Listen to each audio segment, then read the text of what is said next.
Good afternoon, everyone. Welcome and thank you for attending this webinar hosted by the California Department of Pesticide Regulation. Today's webinar will be focusing on proposed neonicotinoid mitigation measures for agricultural crops and getting your feedback. These mitigation measures stem from the neonicotinoid reevaluation DPR is currently conducting. Before we dive into the proposed mitigation, let's quickly go over some logistics.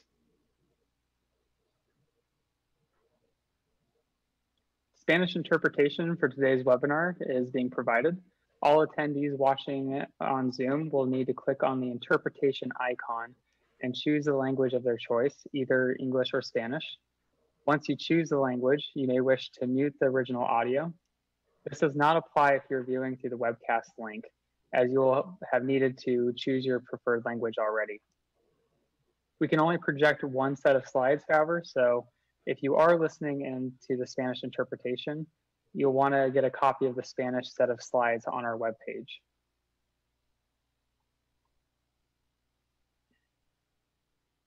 In addition to the interpretation icon, there are several other icons on the screen. If you are having technical issues, we ask that you message us using the chat box. Please do not use the chat box for asking questions. At several points throughout our presentation today, we will be stopping to answer questions. There are three different ways to ask questions. The first is to type your question using the Q&A box within Zoom. The second is when we ask if anyone has verbal comments, you can use the raised hand button within Zoom. We will take the questions in order of who raised their hand first, and we will provide the attendees with the ability to talk. And lastly, we will also be taking questions via the neonics@cdpr.ca.gov email address. Anyone watching through the Cali PA broadcast rather than Zoom, please submit your questions through the Neonics email address. If an emailed question or comment is not addressed during the webinar, a staff member will follow up with you afterwards to address your question. Also, please note that this webinar is being recorded today.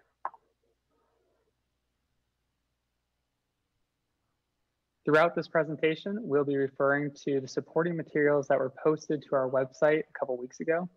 If you have an electronic copy of this presentation and do not have the other reference materials, click on the link embedded on this slide. Otherwise, you can enter the address or go to our webpage at www.cdpr.ca.gov. And once you are there, click on the A to Z index, scroll down and click on the Reevaluation hyperlink. Under Active Reevaluations, click on the Neonicotinoids hyperlink where you'll find the links to the reference materials. You'll also notice that the slides presentation and today's agenda are also available in Spanish on our webpage. As noted previously, we plan to address questions during dedicated question and answer sections throughout our presentation. However, if you have additional comments or questions after this live webinar, please submit them by email to neonics@cdpr.ca.gov. Comments will be accepted until the end of the day on October 11th, 2020.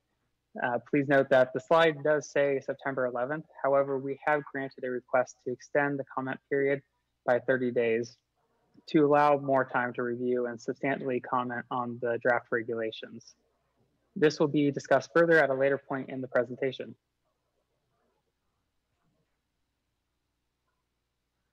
Now let me introduce the webinar team.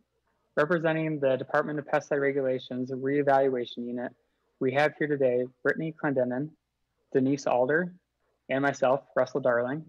The reevaluation program continuously evaluates pesticides and performs investigations to any pesticides that may cause adverse effects to human health or the environment.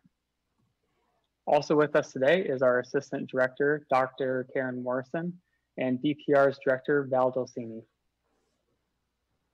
Before we get started, we want to express our appreciation for the County Agricultural Commissioners and their staff, as they're our partners serving as the primary enforcement agents for state pesticide laws and regulations. We particularly thank those who have provided and will provide further input on the understandability and enforceability of the proposed regulations from a field perspective. At this time, I want to hand it over to our director, Val Docini, who would like to share a few words before we get started. Russell, thank you very much, and good afternoon, everybody. Welcome to this webinar. I think that Russell laid it out really well, and that's that the approach that DPR has taken since 2009, since we've been working on neonic mitigation, really represents a collaborative engagement model. We've worked obviously with the ag commissioners and with many other stakeholders over the course of the last 11 years, and certainly more recently, to develop the proposals that will be presented this afternoon. We've worked with other agencies, with registrants to develop data requirements and further refine these proposals. And this week's workshops will build on the 2018 risk determination document. The purpose of these workshops is to solicit your feedback. We really want your feedback. We really welcome your input. This is a continuing conversation, and we look forward to the discussion today and tomorrow, and to collaboratively engaging with all of you. Thank you, Russell. Thank you, Val, for sharing those words. So the purpose of today's webinar is to present DPR's proposed mitigation measures for the use of neonicotinoids in agriculture. We will also present background information and existing bee protections that are currently in place. I also want to emphasize that the purpose of this workshop is to hear from you, as Val mentioned. We anticipate a diverse group of individuals on the webinar today, and we want to make sure that we have a chance to hear everyone's perspectives on our proposed mitigation measures so that we can really incorporate that feedback into our decision-making process. Please note that the information presented today is not final and is subject to change based on the feedback from the webinars. Before we get into the details of the mitigation, I will hand the presentation over to Denise to cover background on bee concerns, existing bee protections that are currently in place, and information on neonicotinoids.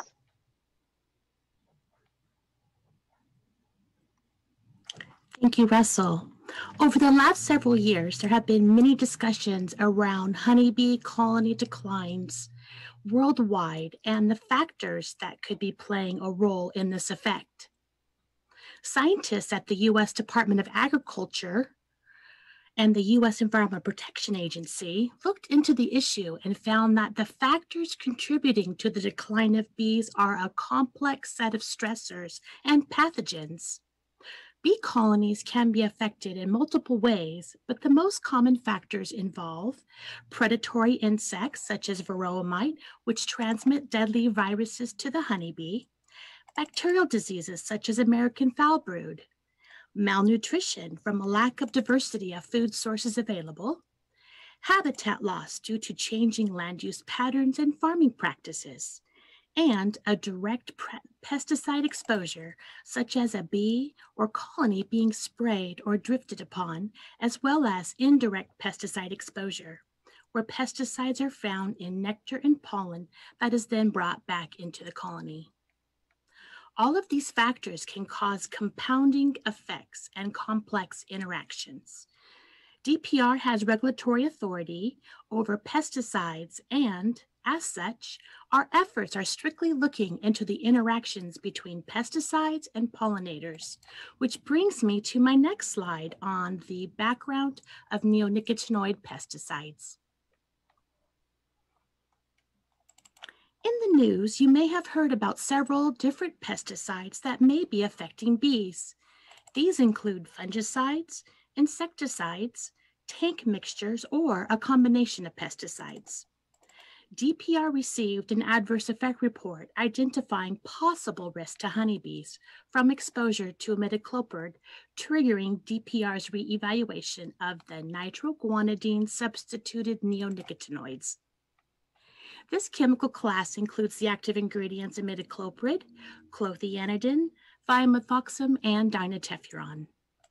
For the purpose of this presentation, I'm going to refer to this neonicotinoid class of pesticides as neonics for short. Neonics act as systemic pesticides. Systemic pesticides have the ability to be translocated throughout the plant once absorbed by the roots or the foliage of the plant.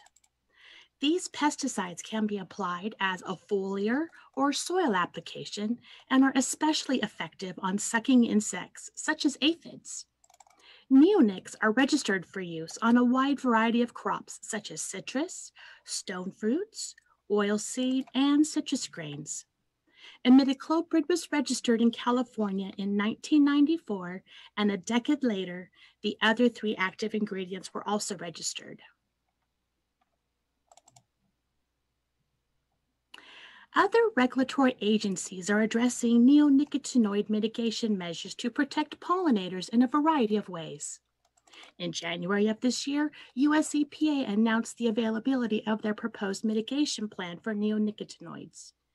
Some of their proposals include mitigation measures for safety to pesticide applicators and homeowners, limiting applications to ornamentals and turf, proposing similar label language that enhance DPR's proposed mitigation. US EPA's comment period for these proposed interim decisions closed in June of this year.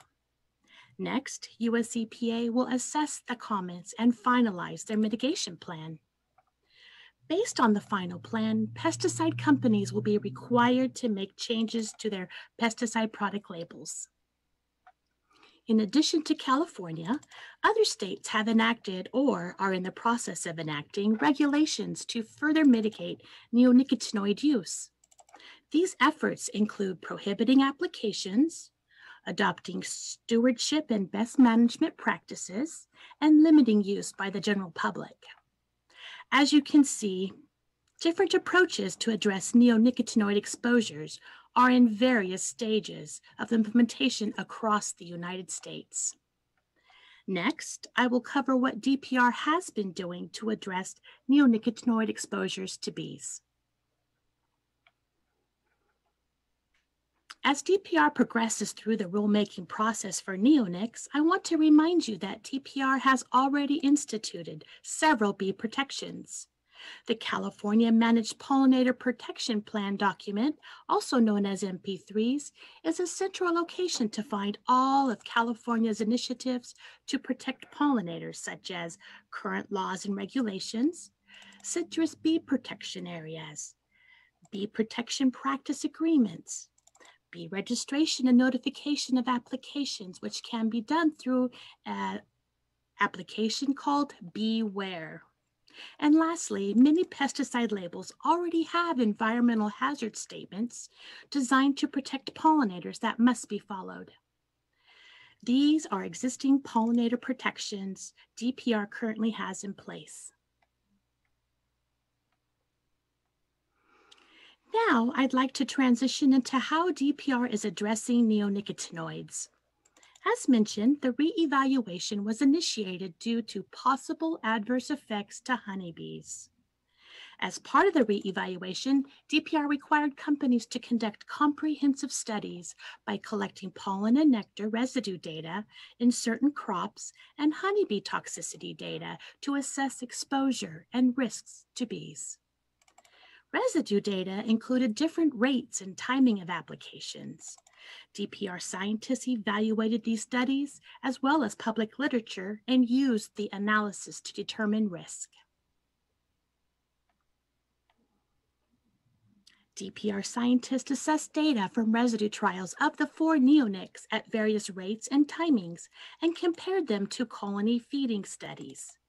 This data from the colony feeding studies was used to determine neonic residue levels that pose no significant toxicity to bees. I do want to note that the residue studies assessed in this document were conducted over a 2-year period at worst-case scenarios listed on California labels, which is the highest application rate and the minimum reapplication interval. Throughout the review of the data, DPR scientists identified risks to bees for several crops when using neonicotinoids. DPR published the results of this analysis in July 2018 as the California Neonicotinoid Risk Determination. After publishing the risk determination document, DPR received additional information that was then incorporated into an addendum to the risk determination. This addendum was published in January 2019. For more information regarding the scientific methods used to determine risk, please refer to these published documents on DPR's webpage. The risks and other information DPR identified and published in these documents were used as a platform to inform our risk mitigation efforts.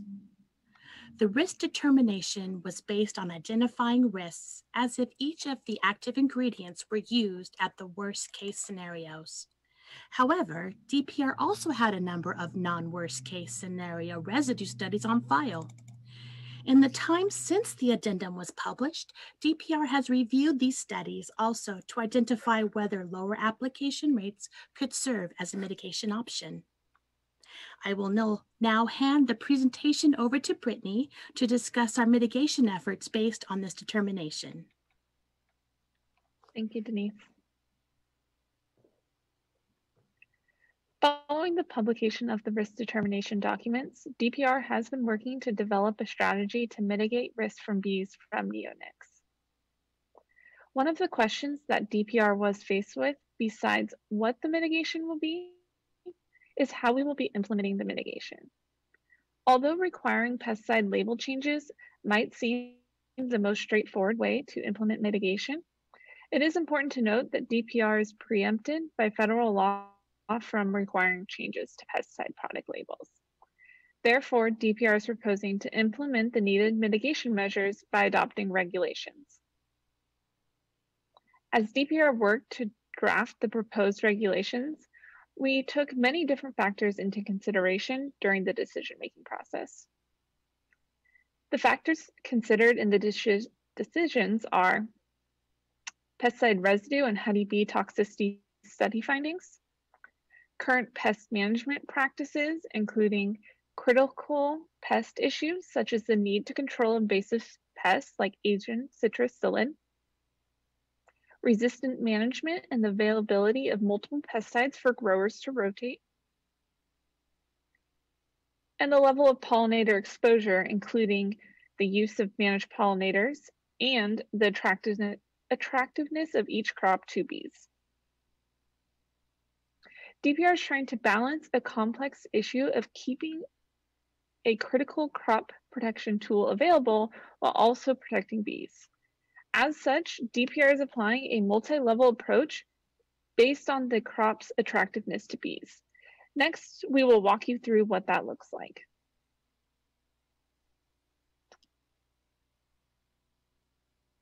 This is an overview of what the multi-level approach looks like.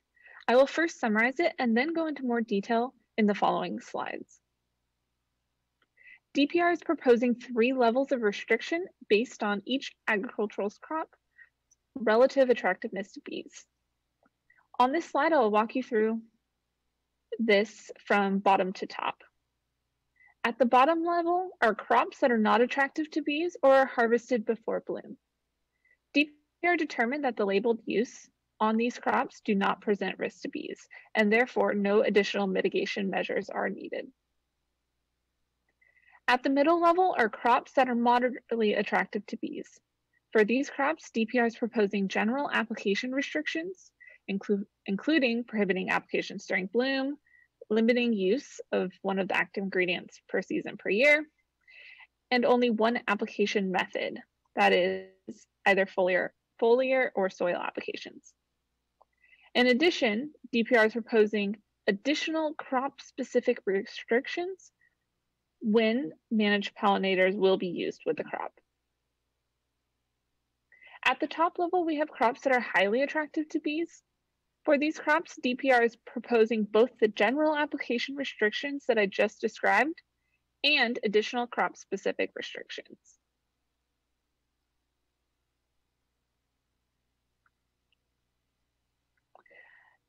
Before we go into the specifics of the proposed regulations, I will walk you through the structure. The draft regulations are separated into 18 sections. The first part consists of the scope and definitions, identified as section YYYY. This section represents the California Code of Regulations section number, which will be determined later when we have a final proposal. This is followed by a section describing the proposed general application restrictions. The general restrictions will apply to both crops that are highly attractive to bees and moderately attractive to bees. After the general application restriction section, the remaining regulation sections propose crop-specific application restrictions by crop group.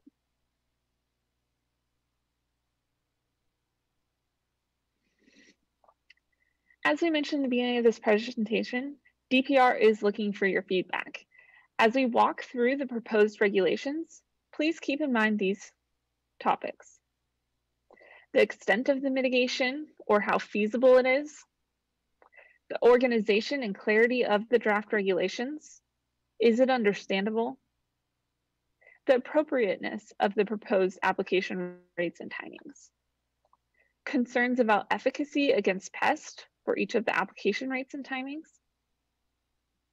the impacts that these regulations would have on critical uses, and lastly, any alternative approach we should consider. DPR is particularly interested in your feedback for those topics, but welcome any feedback that you may have.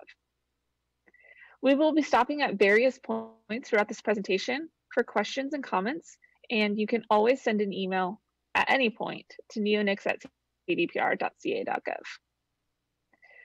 Before we move on to discussing the regulations, please refer to the draft regulations posted on the webpage.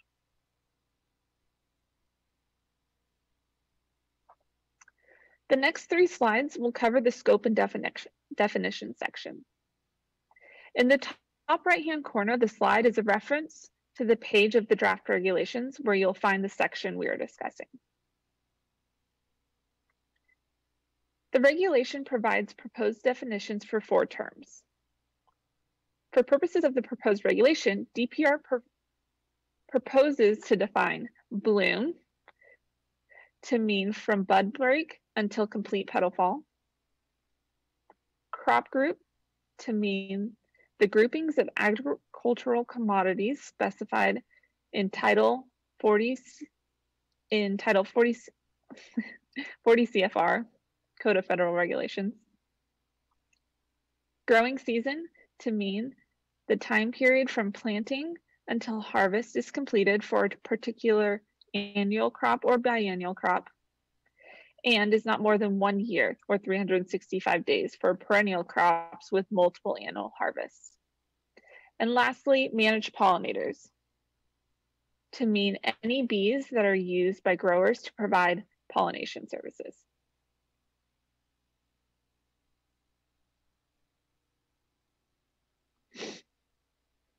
These regulations apply to both foliar and soil applications for the production of typical row, orchard, and vine crops.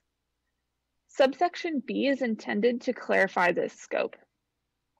Subsection B states the provisions of this article apply to foliar and soil applications of pesticides containing one or more of the active ingredients, clethianidin, dinotefron, imidacloprid, and thimethoxam, when used for the production of the following agricultural commodities: berries and small fruits, bulb vegetables, cereal grains, and then it goes all the way down to 16, which are miscellaneous crops: coffee, peanuts, globe artichoke, mint, hops, and tobacco.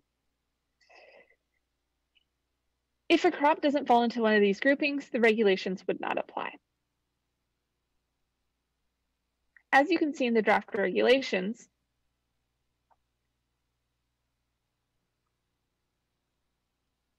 subsection C allows the application of neonicotinoids in the case of an emergency declared by USDA or the California Department of Food and Agriculture, CDFA.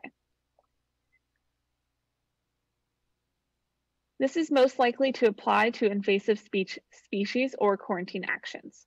For example, in an emergency pest condition such as glassy winged sharpshooter or Asian citrus psyllid outbreaks. As previously mentioned, the proposed mitigation for some crops varied based on whether managed pollinators will be used. Subsection D specifies that if managed pollinators are used on site, the property owner is presumed to have known in advance that the managed pollinators would be used during the growing season, and therefore must use the appropriate mitigation.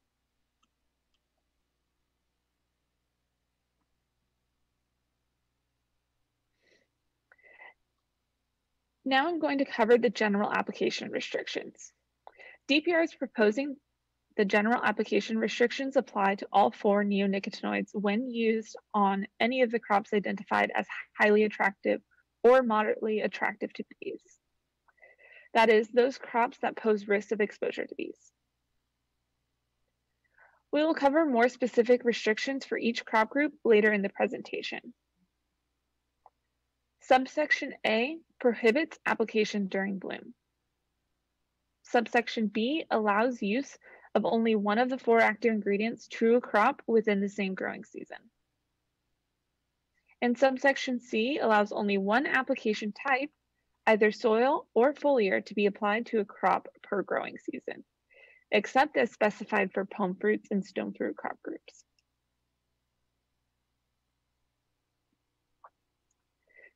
Now we will stop and ask for questions and comments regarding the scope and definitions and the general application restrictions that I just covered. If you have a question not related to this section of the PowerPoint, please hold your question for one of the other commenting periods. When asking a question or providing a comment, please state your name and any organization you are with. We'll have 15 minutes for question and comments. Due to the limited amount of time, we will be limiting oral questions or comments to 2 minutes. If your question is running a bit long, we will give you a 30-second warning and mute your line at 2 minutes, so please be concise. At the end of 15 minutes, we will wrap up with the question that we are on. We will ask that you hold any remaining questions regarding this part of the PowerPoint until the end of the presentation, when we will have additional time for questions. Alternatively, you may also submit your questions or comments by email.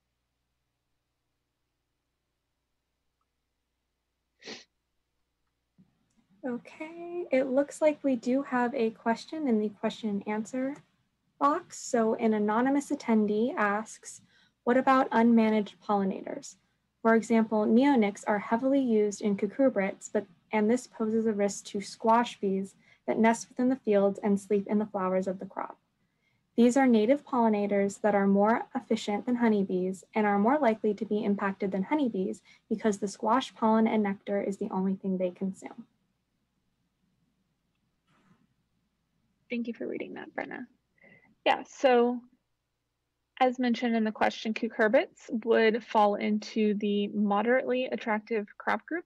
And so and we'll get into this a little bit further, but the specified application rates and timings would only apply if managed pollinators are being used. So the question is about unmanaged pollinators, and if a crop within the cucurbits don't use a managed pollinator, then we still have the general application restrictions to follow back on. And our goal is that there will still be a reduction in overall neonics applied with some of those, and some of those restrictions, such as don't apply during bloom. Thank you, Brittany. It also looks like we do have some comments in the chat, so I'll just go ahead and read them. Let's start with Beth Grafton Cardwell. And she says, oh, it's actually a question. What is the rationale for having 2 additional mitigations, only 1 neonic and only 1 soil and foliar use, if there is no use allowed during bloom? If there is no bloom, there are no bees. Sorry, give me 1 second here.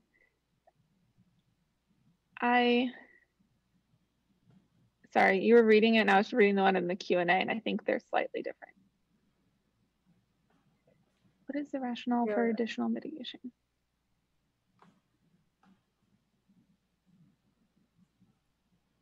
Let me go ahead and start over. I apologize. Yeah, sorry.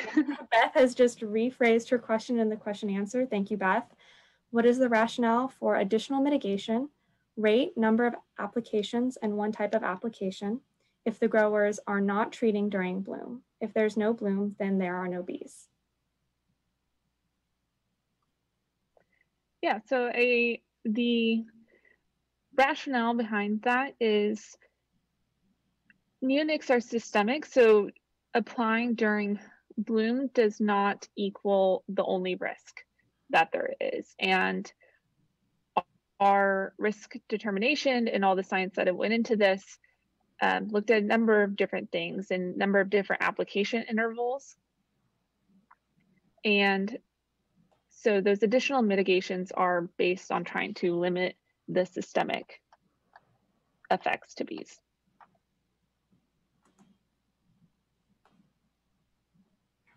I'll just add to that Yeah. point.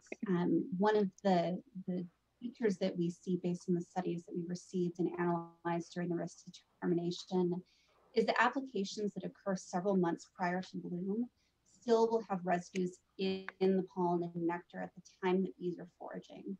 And so you'll see that through the regulations of trying to essentially count back to when the last application can occur and still have residue levels that are below levels of concern in the pollen and nectar at time of bloom, which is why we're not just looking at restrictions during bloom.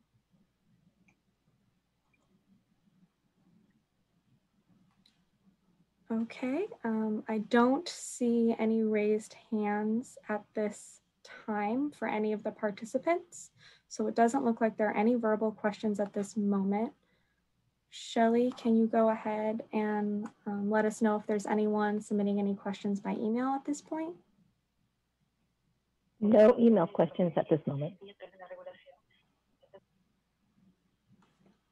Okay, it looks like, again, we have some comments in the chat. I'd just like to remind our attendees to please put them in the question and answer if possible, just to ensure that all parties get a chance to read them.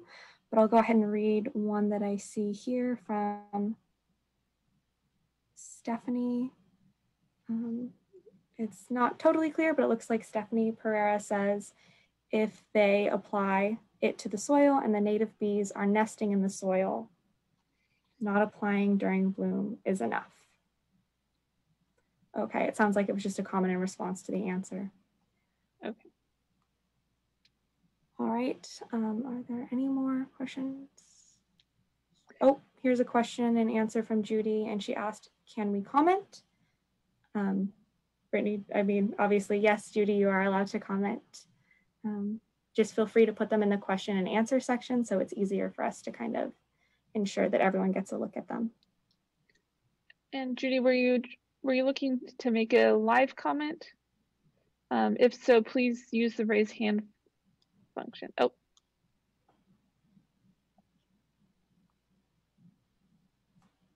Okay, all right, it does look like we do have Judy's comment, so I'll just go ahead and quickly read that. I do see that we have a raised hand now, so I'll switch to that in a moment just to ensure that we are giving fair participants all a chance to speak. So Judy's comment says that she is a master gardener in Southern California.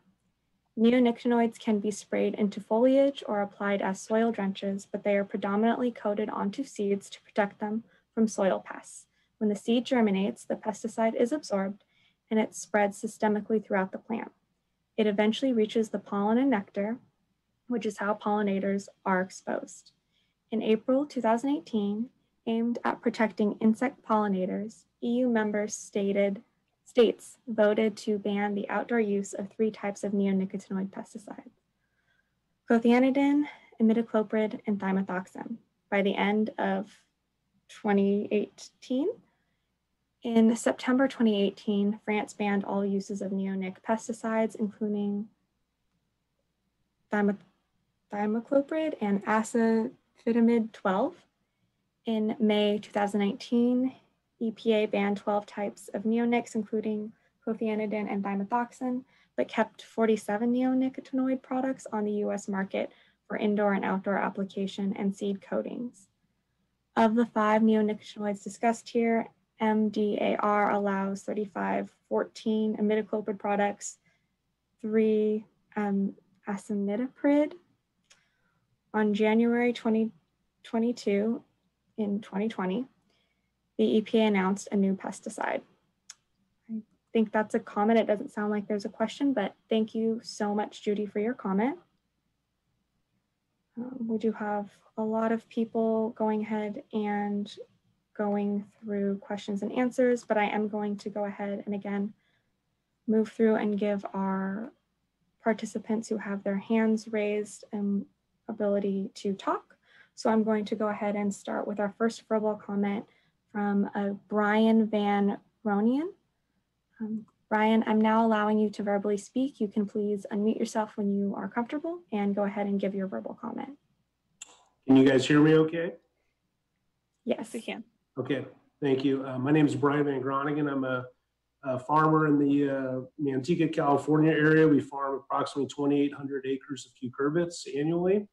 And I have a lot of different reservations for this proposal. One of them that I want to key on is we apply all of the neonicotinoids via soil applied. And I notice on the proposed rates, the active ingredients being cut in half. From my experience, if the active ingredient gets cut in half, my length of residual is also going to last, probably down to 50% as well.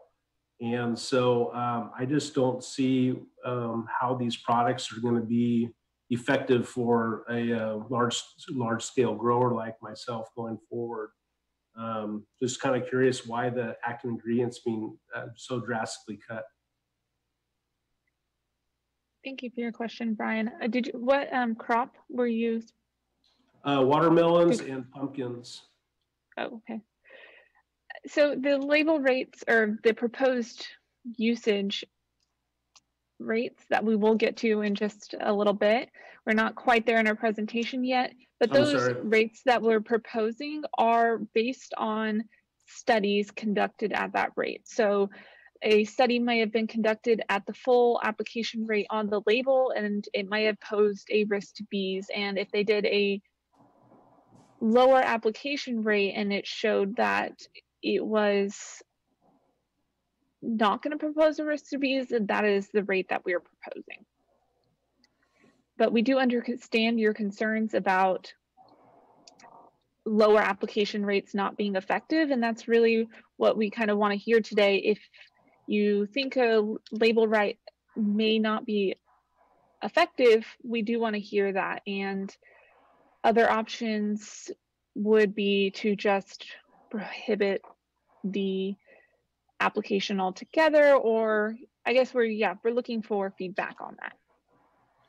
Yeah, I'd like to comment one more time, if I could. I was one of the first, when the imidacloprid was first registered back in 1994. I think we used it in 1995 and 1996. I have over 25 years experience of how it works in the cucurbits and what the rates and allowable. When we first used it, those rates would potentially last all season long, but as time goes, we know the effectiveness of the chemistries don't last quite as don't work quite as well. And I know for a fact, if I can barely make it through the season right now with the label rate right now, if it gets cut in half, we're going to be forced to use a lot of other toxic chemicals via foliar application. Right now, everything's being done soil application. I feel like it's being done very safely. Thank you, Brian. We do understand your concerns there. And like I said, yeah, we are open to hearing them. And we, if you want to provide more specific comment on that, we'd be happy to take those comments in the Neonic email address to spend more time looking into that. Thank you.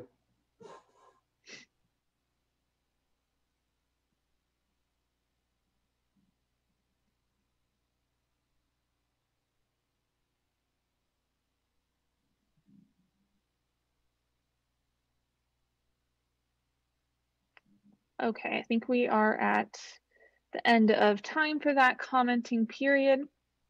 So we're going to go ahead and get back into the presentation now.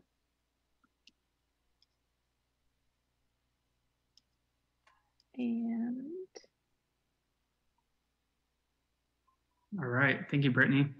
At this point, we're going to dive into the proposed regulations for each crop. I think we had a little bit of feedback there.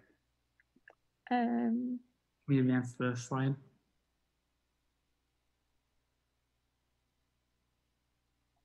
All right, perfect. At this point, we're going to dive into the proposed regulations for each crop group, which is divided into 3 different levels that Brittany went over just a little bit ago. Throughout each slide, I want to let everyone know that when we refer to a use rate, that use rate will always be expressed as pounds of active ingredient or chemical per acre per season. Additionally, the crop's specific use rates and application restrictions listed in the proposed mitigation are derived from data reviewed by DPR's ecotoxicology group. Our discussion of the regulations here are by the 3 levels. However, in the text of the proposed regulations, the crop groups are alphabetical. So just remember that the slides included a reference page number where you can find the corresponding section in the regulation document. It is important to note that both the general application restrictions that Brittany went over and the crop-specific restrictions that I will cover apply to uses on crops highly attractive to bees, except in limited cases we will identify.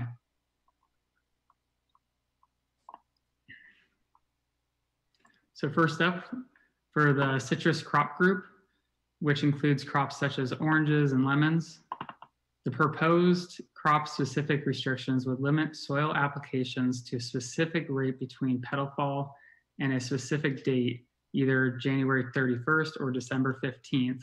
For example, for thimethoxam soil applications, the maximum rate will be 0.172 pounds active ingredient per acre between petal fall and January 31st.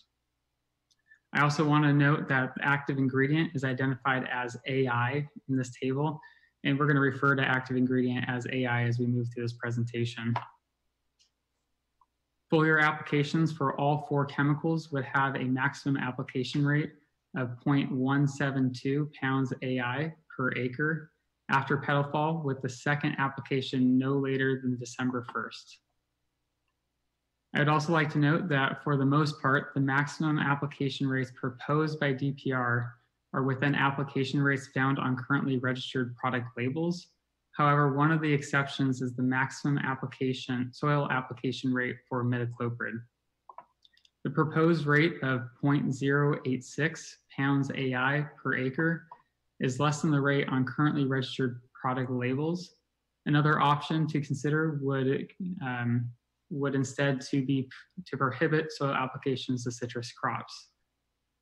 The growing season for citrus is defined as 1 year. Please note that some citrus are indeterminate bloomers, and as a result, the proposed regulations would essentially prohibit use of the 4 neonicotinoids on any indeterminate blooming crop.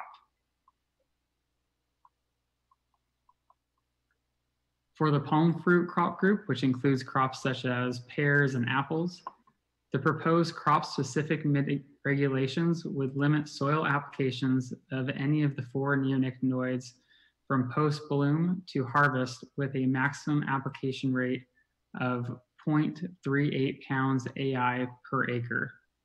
The limit for foliar applications of the 4 neonics would be from post-bloom to harvest, with a maximum application rate of 0.2 pounds AI per acre.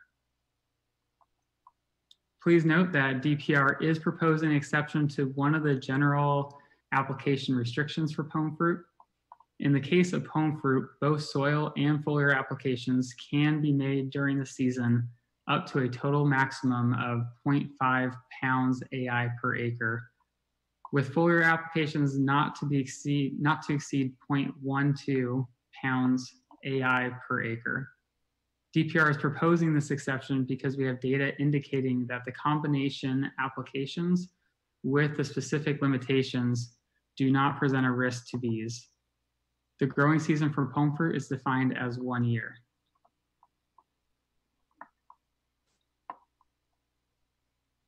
For the stone fruit crop group, which includes crops such as peaches, cherries, apricots, The proposed crop-specific regulation would limit soil applications of all 4 active ingredients from post-bloom to harvest, with a maximum application rate of 0.38 pounds AI per acre.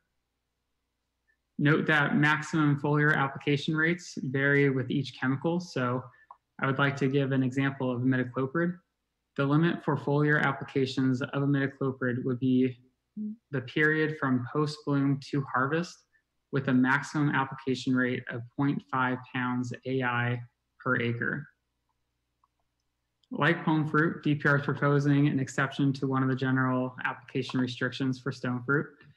A combination of soil and foliar applications would be allowed up to a total maximum of 0.5 pounds AI per acre, with foliar applications not to exceed 0.12 pounds AI per acre. The reason for this exception is that there was residue data for these combination applications that were found to be acceptable.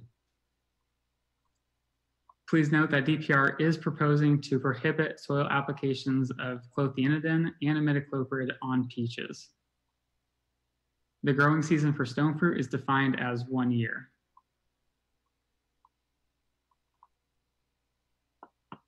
Almonds are covered in the proposed regulations under the tree nut group. However, they are a bit different than the rest of the tree nut crop group, as they are highly attractive to bees. The rest of the tree nut crop group are moderately attractive to bees, and Brittany will be covering those in the next section.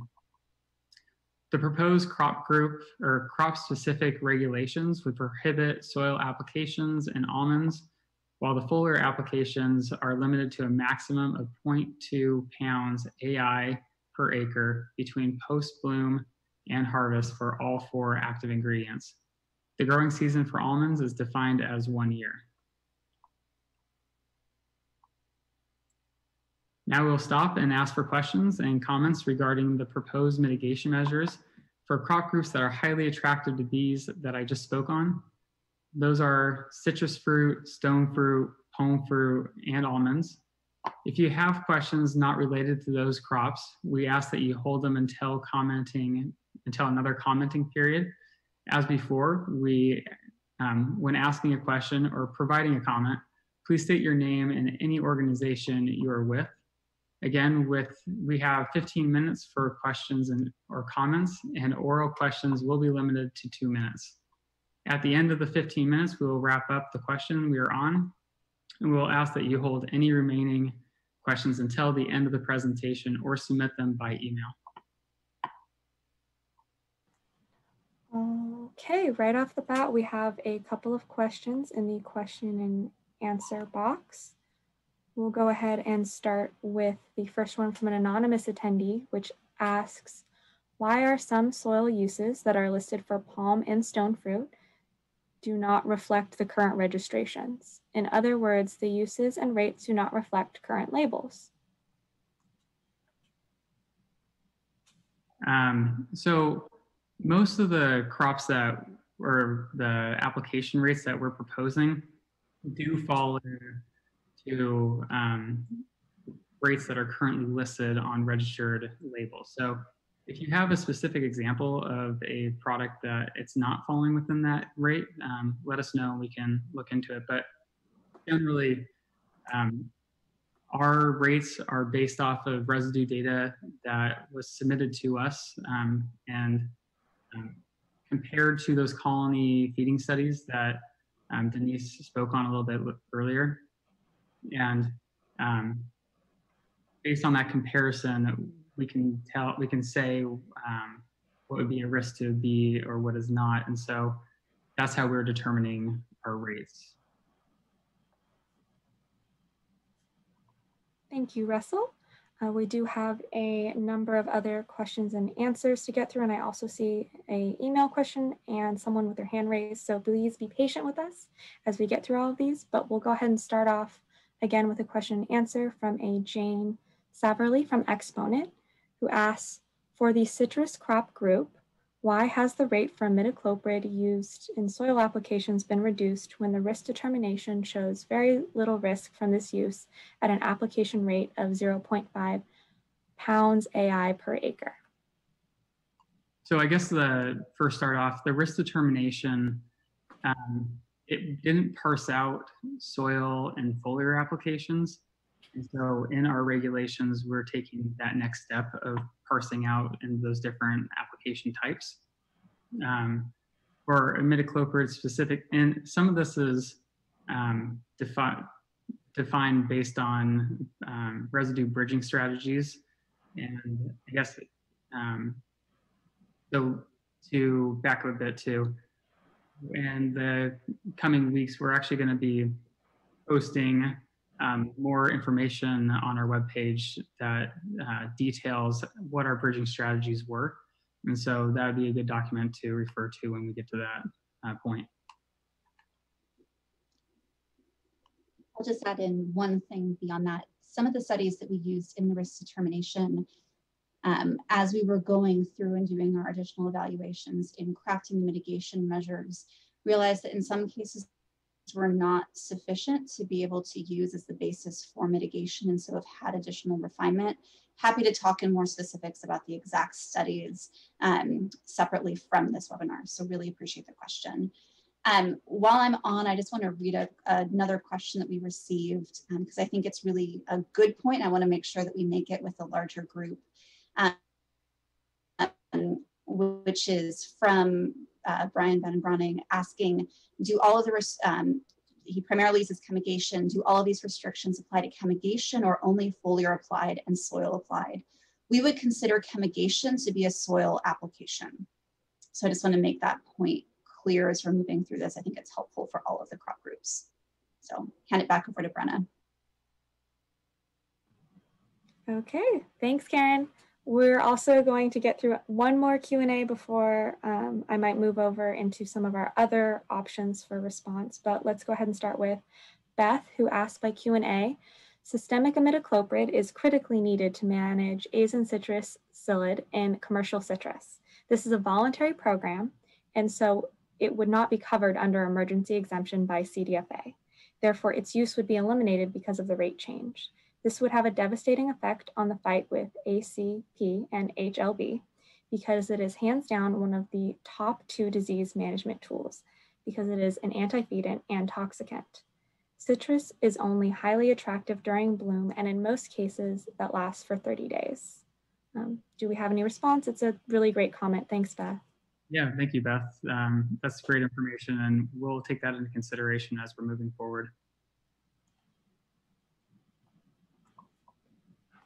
All right, I'm going to go ahead and move us through the people who will be doing verbal questions. So we're going to go ahead and start with Jim Cannery.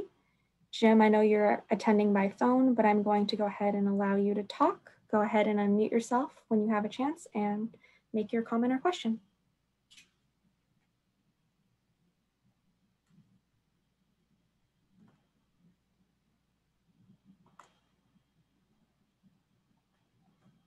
Oh.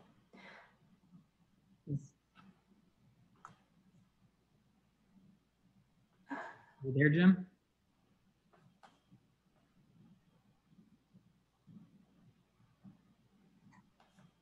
I think I'm having some difficulty with Jim. He might be having some technical difficulty, but I do believe he might have typed his question in the chat. Let's see.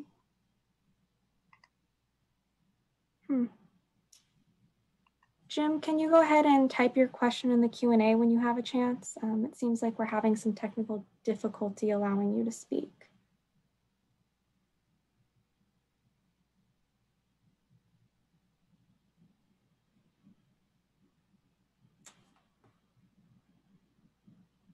Jim, can you hear us?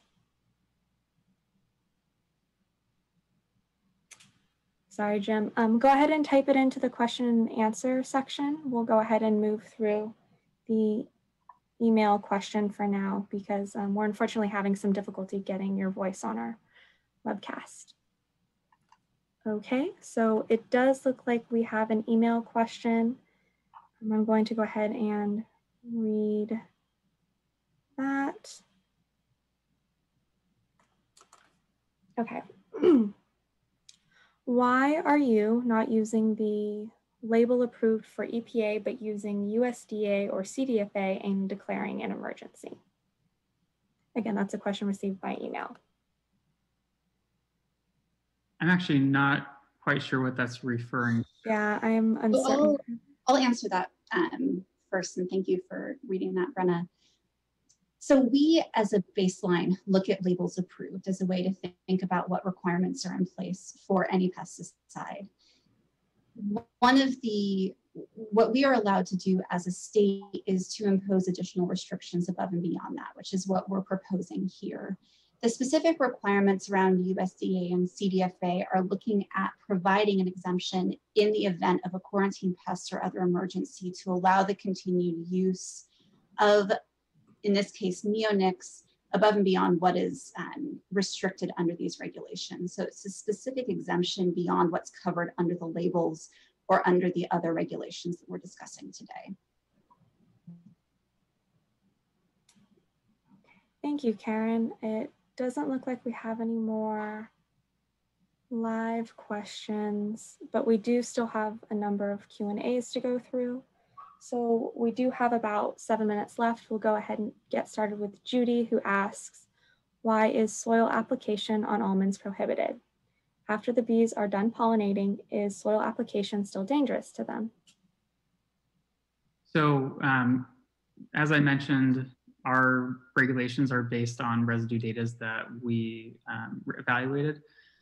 And to kind of hit another point that Brittany talked on recently, these products are systemic products. And so that means that they can be brought up by the root system and then distributed out throughout the entire plant itself. And so just because it's not applied during bloom doesn't mean that there still is a risk to a pollinator. So that's where the almond prohibition is coming from.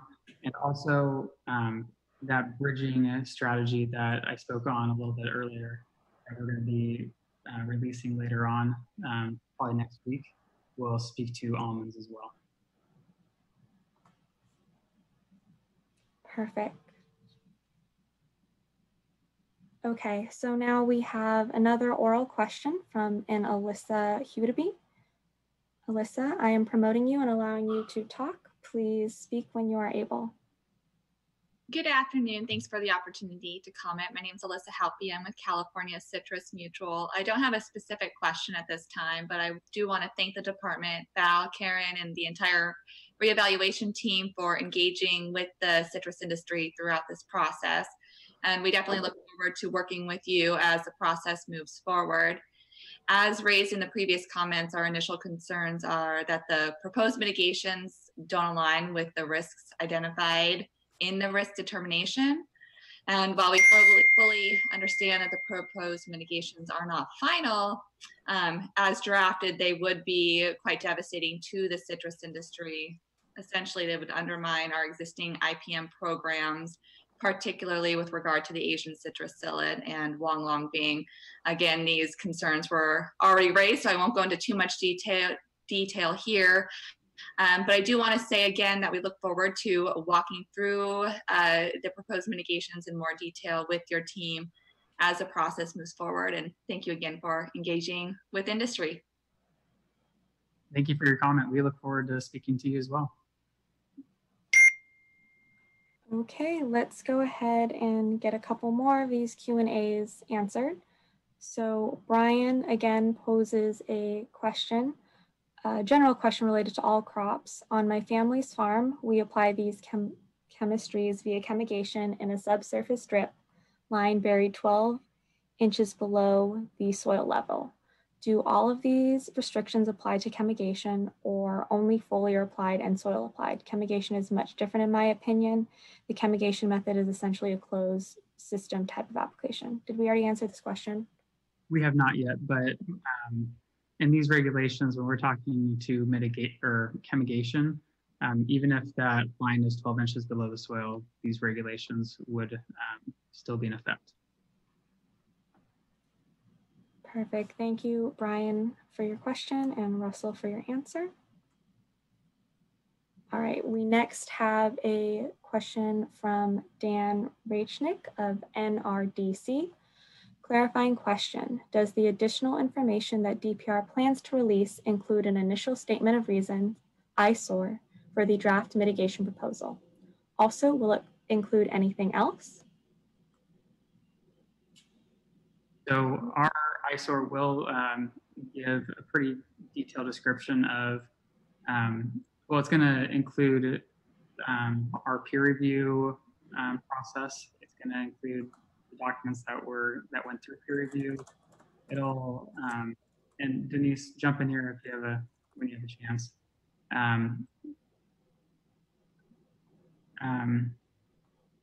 So Dan, I was going to say the ISOR is still in development, and the draft mitigation proposal is posted on our website. It's what we're walking through in our slides today. And Russell was speaking to what items will be posted in the coming days. So those items will be posted on our DPR webpage and will be detailed in the ISOR as well. So just to add on to this a little bit, and we'll be sending out an official notice early next week with additional information on this, as well as the official announcement for the extension of the comment period that Russell mentioned earlier.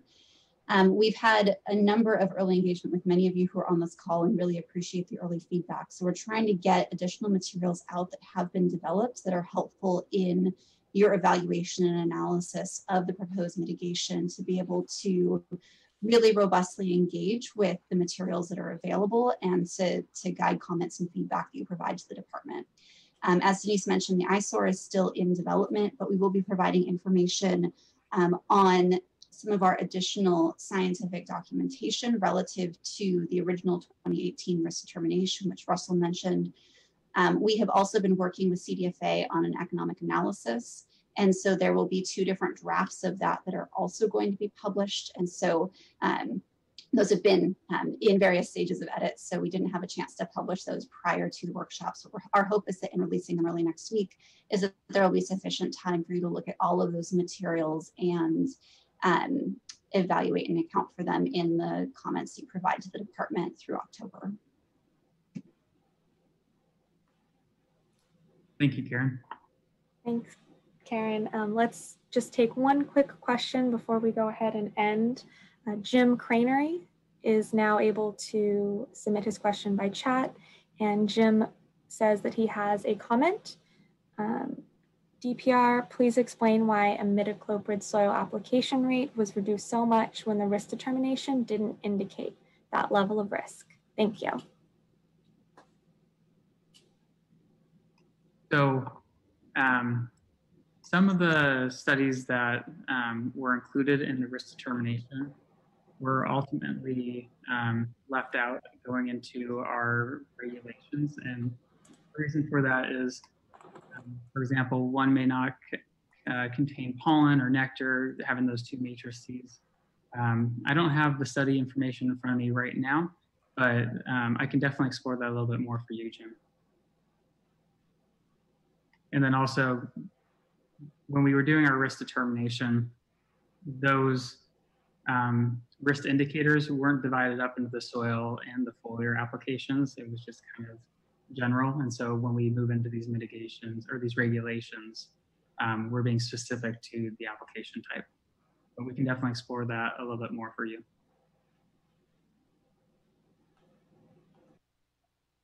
All right, our 15 minutes are up.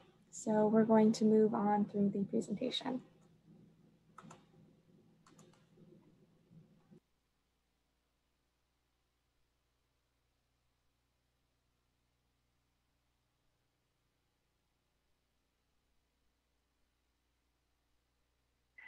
Thank you, Russell and Brenna. Let's see, give me one second. All right. Next, we'll go through the proposed mitigation for crops groups that, for the most part, are moderately attractive to bees, which include crops such as berries, cereal grains, cucurbits, and fruiting vegetables. The general application restrictions would apply to all of these crops. Additional application rates and timing mitigations are proposed to apply only if managed pollinators will be used to pollinate the crops within each of these crop groups. If managed pollinators will not be used, then only the general restrictions apply.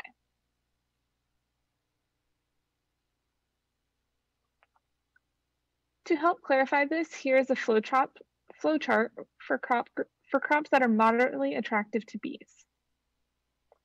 At the top, we have a question. Does the crop use managed pollinators? If the answer is yes, then both of the general application restrictions in YYYY1 and the crop-specific restrictions apply. If the answer is no, then only the general application restrictions in YYY1 apply.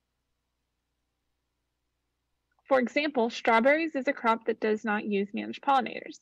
Therefore, only the general application restrictions in section YYY.1 apply.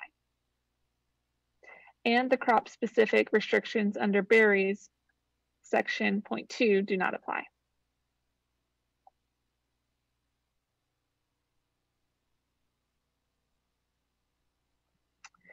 For berries crop group, it includes crops such as strawberries, grapes, blueberries. The general application restrictions apply to this crop group. But if managed pollinators will be used, then all application to crops in this crop group are prohibited, with a couple exceptions for mulberries and grapes. Mulberries are not subject to the regulations because they are different from other berry crops in that they have been identified as not attractive to bees. DPR is proposing separate mitigation for grapes that I will go over next. The growing season for these types of crops is defined as 1 year.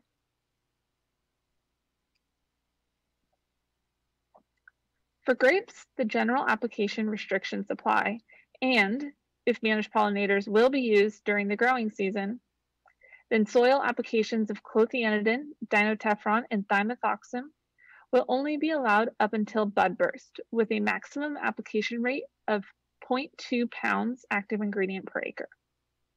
Foliar applications of all 4 neonicotinoids would be limited to the period between post-bloom and harvest, with a maximum application rate of 0.1 pounds AI per acre.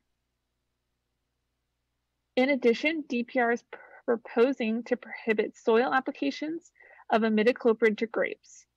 I also want to highlight that the proposed maximum application rate for dinotefron soil applications are lowest than the lowest application rate on any currently registered pesticide product.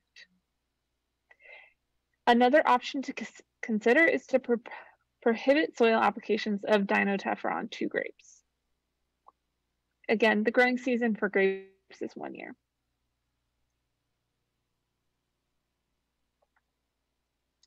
The cereal grain crop group includes crops such as barley, corn, oats, rice, and wheat.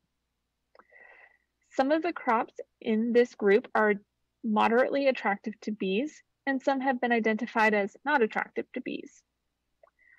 The general application restrictions apply to all crops except for barley, oats, rice, rye, triticale, and wheat. These exempted crops are not subject to the provisions of the regulations, as they are the ones that are identified as not being attractive to bees. For other cereal grain crops, such as corn, if managed pollinators will be used during the growing season, then additional restrictions will apply.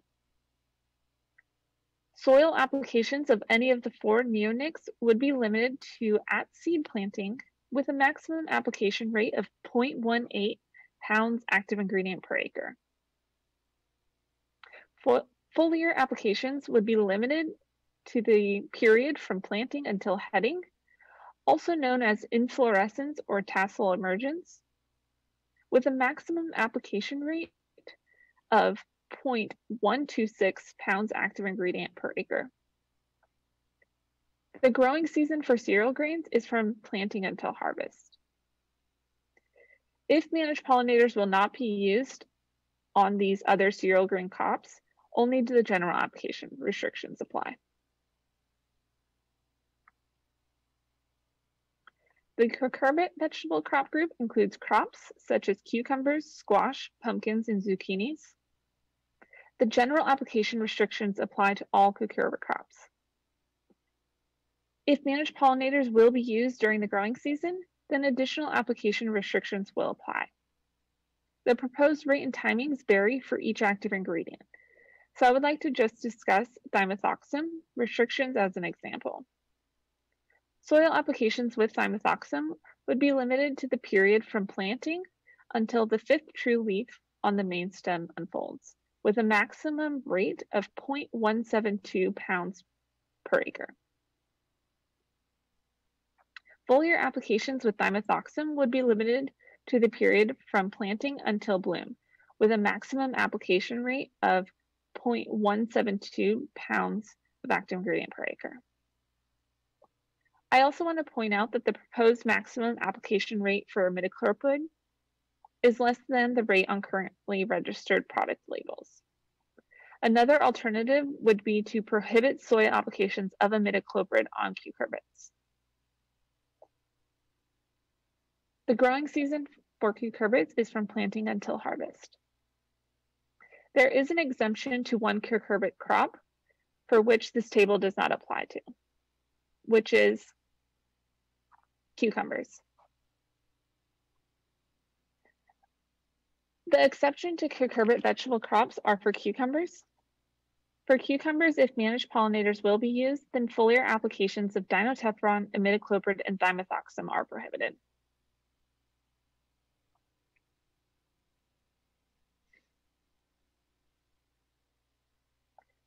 The fruiting vegetable crop group includes crops such as peppers, tomatoes, and eggplants.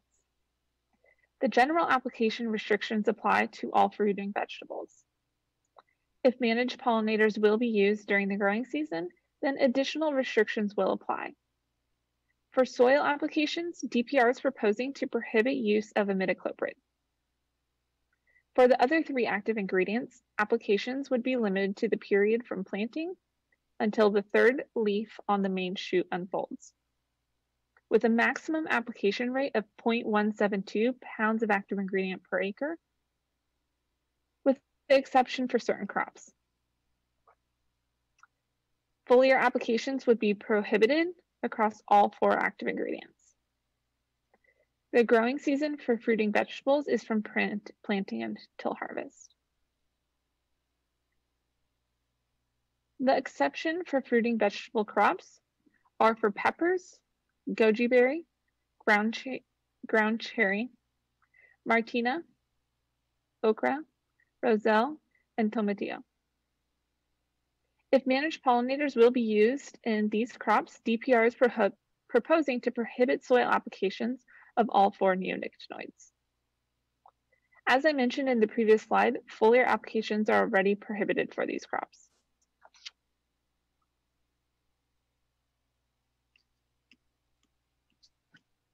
The oilseed crop group includes crops such as cotton and sunflower. The general application restrictions apply to all oilseed crops. If managed pollinators will be used during the growing season, both soil and foliar applications of clothianidin, dinotefuran, and dimethoxam will be prohibited. With regards to imidacloprid, DPR is proposing to prohibit soil applications and limit foliar applications to the period from planting until main stem elongation, with a maximum application rate of 0.25 pounds per acre. The growing season for oilseed crops is from planting until harvest.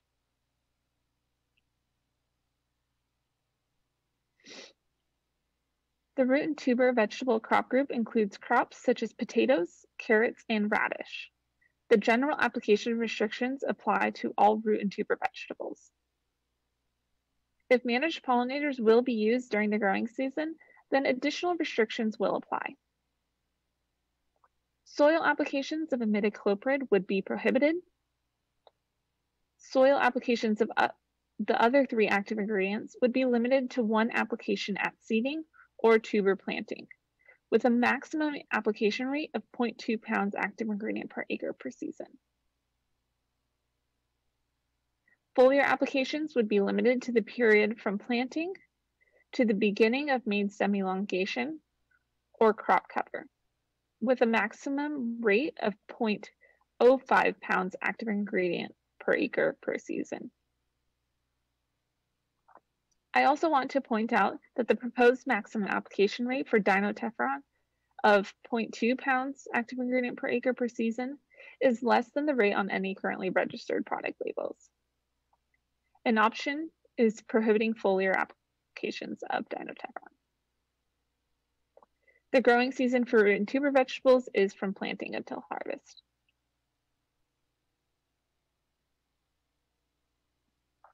The exceptions for root and tuber crops are cassava is not subject to the proposed regulations as this crop has been identified as not attractive to bees. If harvested before bloom, drillisum artichokes or sunchokes, carrots, chicory root, sugar beets, turnip, turnip-rooted chervil, turnip-rooted parsley, parsnip, radish, rutabaga, and skirret are not subject to the proposed regulations.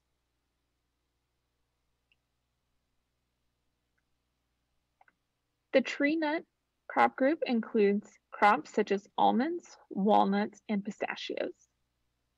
The general application restrictions apply to all tree nuts except for pistachios, beechnut, ginkgos, and pecans. Applications to pistachios, beechnut, ginkgo, and pecan crops are not subject to the provisions of the regulations as they have been identified as not being attractive to bees. For other tree nut crops such as walnuts, Brazil nuts, macadamia, if managed pollinators will be used during the growing season, all soil applications are prohibited.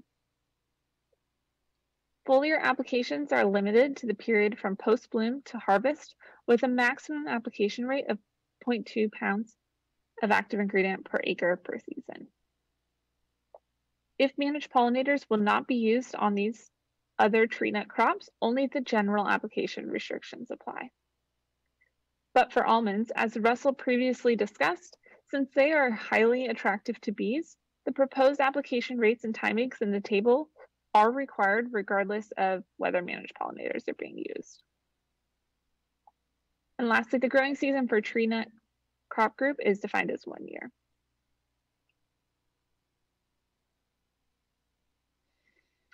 Lastly are a few other moderately attractive crops and crop groups, including legume vegetables, such as chickpeas and lentils, tropical and subtropical crops, such as avocados and bananas, and the individual crops, coffee and peanuts.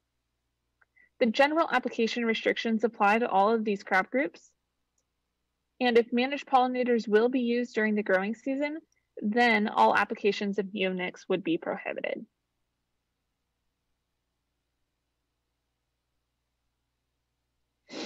I will stop at this point and ask for questions and comments regarding the mitigation measures for crop groups that are moderately attractive to bees.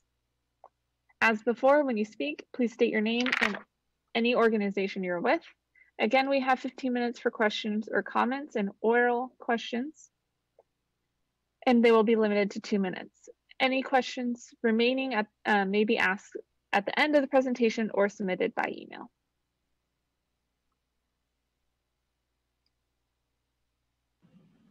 Okay, we will start this off with an oral question from Brian again. Brian, I'm going to go ahead and allow you to talk. Go ahead and speak when you are able. Thank you once again for giving me time. I'm probably blowing up you guys, both video and chat, but I'm kind of wondering about the idea or the concept behind only one active ingredient per season. It's been my experience in order to successfully control aphid and leafhoppers throughout the season would be to rotate chemistries. I've actually been told by the manufacturers that is the best use practice, is to rotate chemistries within the season. I really don't know exactly why, but certain AIs seem more effective during the season than the other. If I'm kind of pigeonholed into just using one AI, I feel like I'm flipping a coin to know which one's going to be effective. And I don't feel like it's good IPM practice, best practice as well, because you're only allowing one chemistry to be applied during the season. And if that pest becomes, I guess, develop some level of resistance to that chemistry, you're going to just, your control is just going to be gone by the wayside. Thank you, Brian. And yeah, thanks for your comment on that.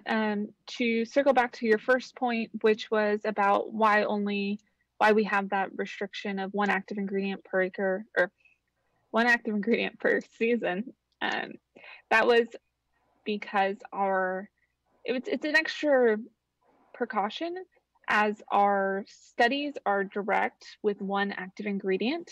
So meaning the trial would spray one active ingredient and we'd have residues based on that.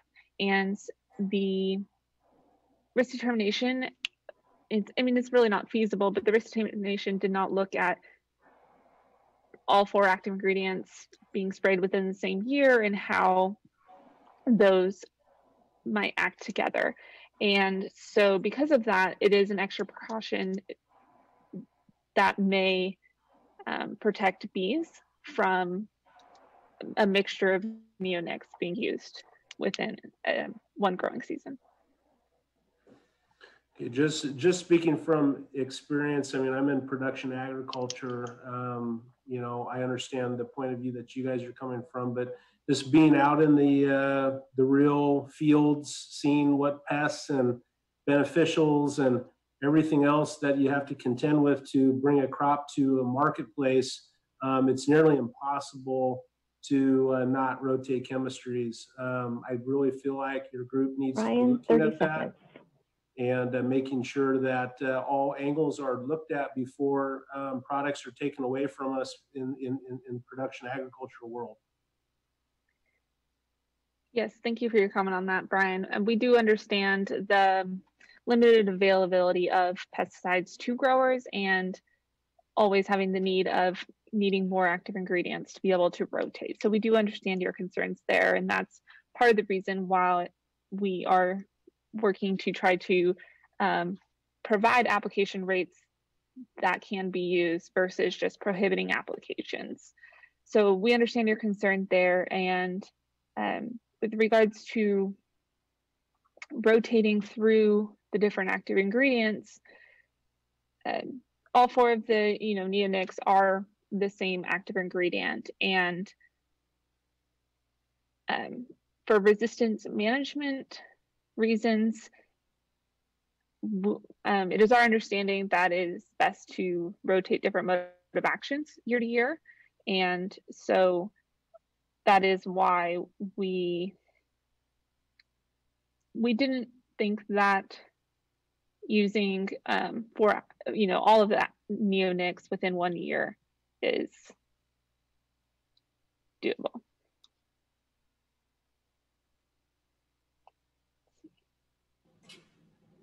Thank you, Brian and Brittany. We're going to move on to our second oral question. We have a Suzanne Hume. Suzanne, I'm allowing you to talk. Go ahead and unmute yourself and make your comment or question when you're able. Sure. Hi, thank you so much. My name is Suzanne Hume, and I am the Educational Director and founder of CleanEarthForKids.org, a nonprofit. And the reason that I started this was because I was poisoned by pesticides on San Diego County land. So actually a pesticide that you're considering banning, regulating, because it's also an air toxicant. So I have a question, but just would like to say that many of the neonics are also organophosphates. So thinking about the health is really important.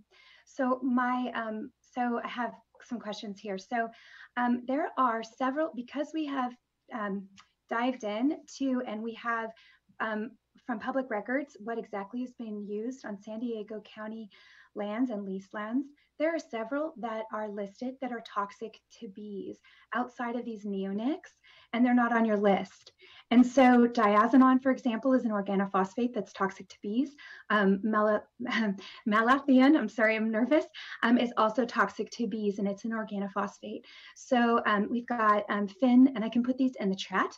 And there are several others that are toxic to bees that are listed on the PAN, Pesticide Action Network list, that are banned in many other countries, like 32 countries, banned in 28 countries, and are well known for this. And there's also work been done by Beyond Pesticides and everybody out there working so hard. So to keep people safe, I understand what people are saying about, we want to support farmers, absolutely. But certainly if people are able to grow organic and use regenerative farming practices, I understand that. Thank you so much for taking my call, and that you are trying to be helpful to farmers, as we want to be as well. But I don't see any language in there in here also talking about health and the other effects of the neonicotinoids that you are discussing, and their what they do. Like maybe it's a slide at the end or it's a slide somewhere else, but it's not acknowledged at all. And so that's kind of upsetting. And then, so could you please, if you could let me know, and thanks again, if you could let me know why the other pesticides that are being used in San Diego County and other places that we have records of are not on your list. Thank you so much. Thank you, Suzanne. Yeah, so to address some of the different points in your comment, and thank you for all of your comments. Our mitigation proposal is, sorry, hearing some feedback. Our mitigation proposal is stemming from our neonicotinoid risk reevaluation.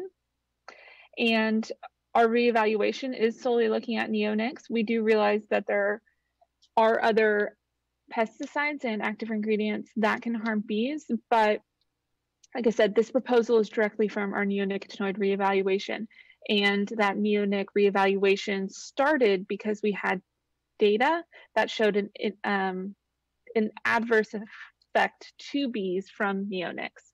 And so that is currently the scope of this reevaluation, and that is directly what these regulations are stemming from. So again, we do realize that there are other active ingredients out there, but that's just not within the scope of this reevaluation and these regulations. And then also, Suzanne, I think you brought up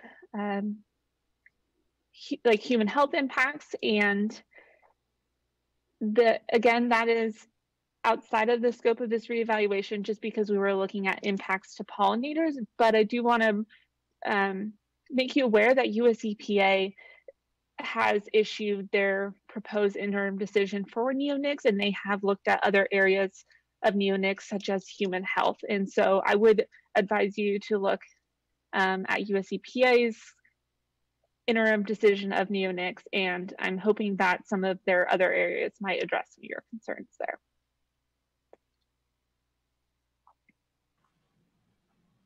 Perfect. Okay, so it looks like we don't have any verbal comments or questions at this time.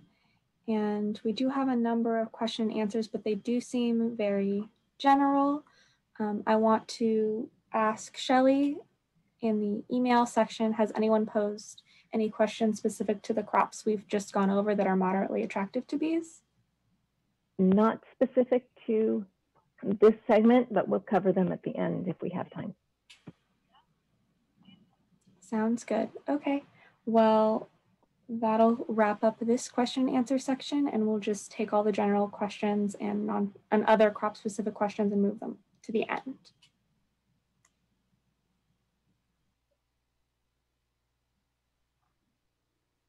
Thank you, Brenna. We will now move on to crops that are not attractive to bees or are harvested before bloom.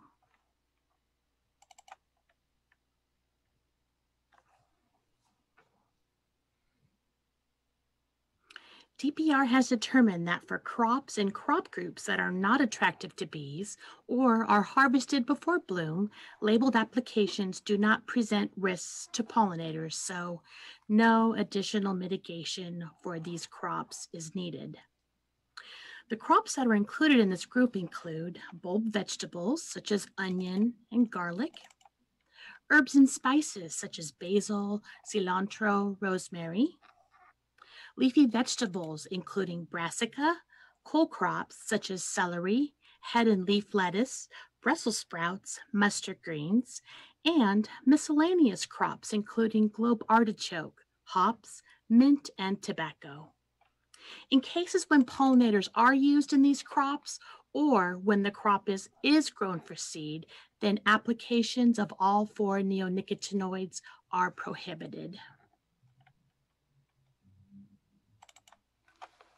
I will stop at this point and ask for questions regarding the mitigation measures for crop groups that are not attractive to bees or are harvested before bloom. We have 5 minutes for questions or comments, and oral questions will be limited to 1 minute during this session. Once we reach 5 minutes, we will wrap up with the question that we are on, and remaining questions may be asked at the end of the presentation or submitted by email.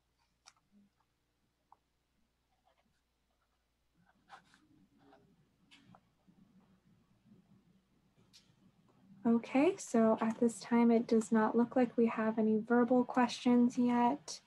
And again, it looks like we have a number of comments, but they are not in relation to the not attractive to bees crops. Are there any comments specific to this area in email yet, Shelley? No, nothing new. I think we'll cover them at the end. All right, well, let's go ahead. Okay. Since we don't have any verbal or Q&A or email right now specific to the section, I think we're safe to proceed so we can get through all the general questions that we have. Thank you, Brenna.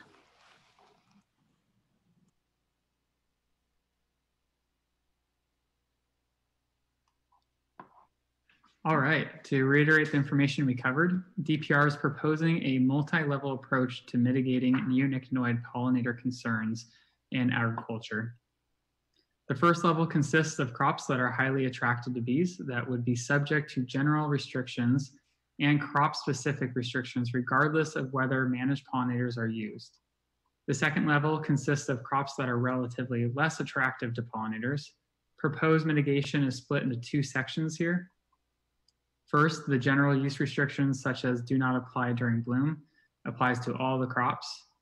And second, if managed pollinators are used, then additional crop-specific mitigations will apply as well. The third level consists of crops that are not attractive to pollinators or the crop is harvested before bloom. DPR is proposing no mitigation measures for these crops as there is no exposure potential to bees. It's important to remember that we do already have pollinator restrictions in place as we assess the feedback from today's webinar and incorporate that feedback into the proposed regulations.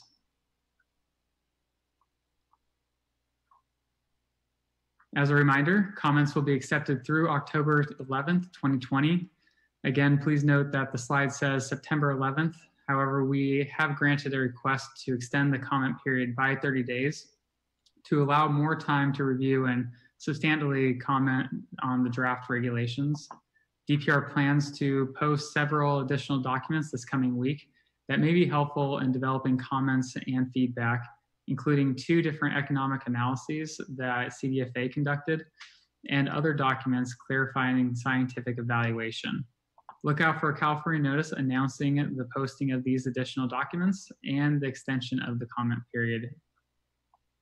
Our next steps in the Neonic reevaluation are to review the feedback from these webinars and incorporate them into the mitigation proposal where appropriate.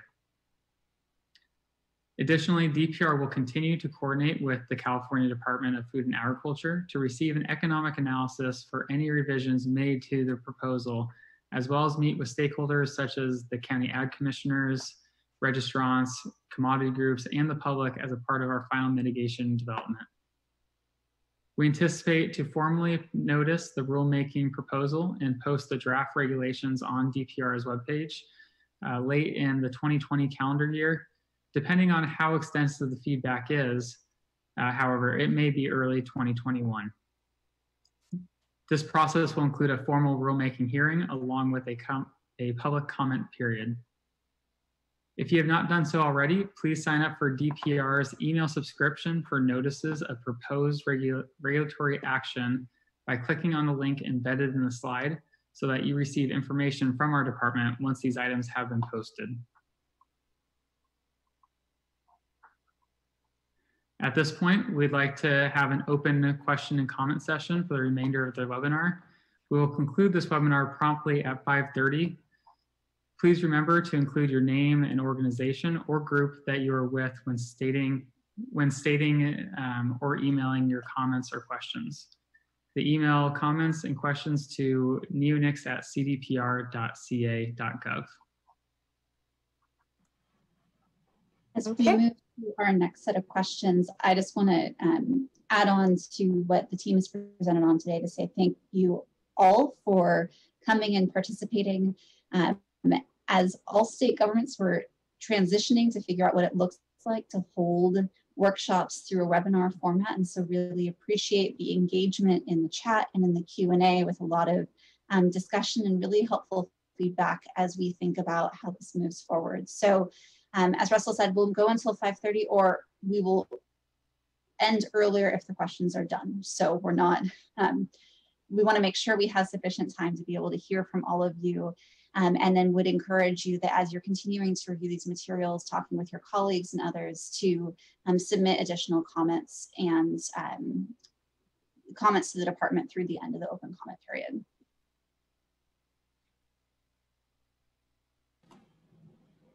Thank you, Karen. And let's go ahead and open up our verbal comments with a comment from Brian again. Brian, I'm again allowing you to talk. Go ahead and talk when you are able.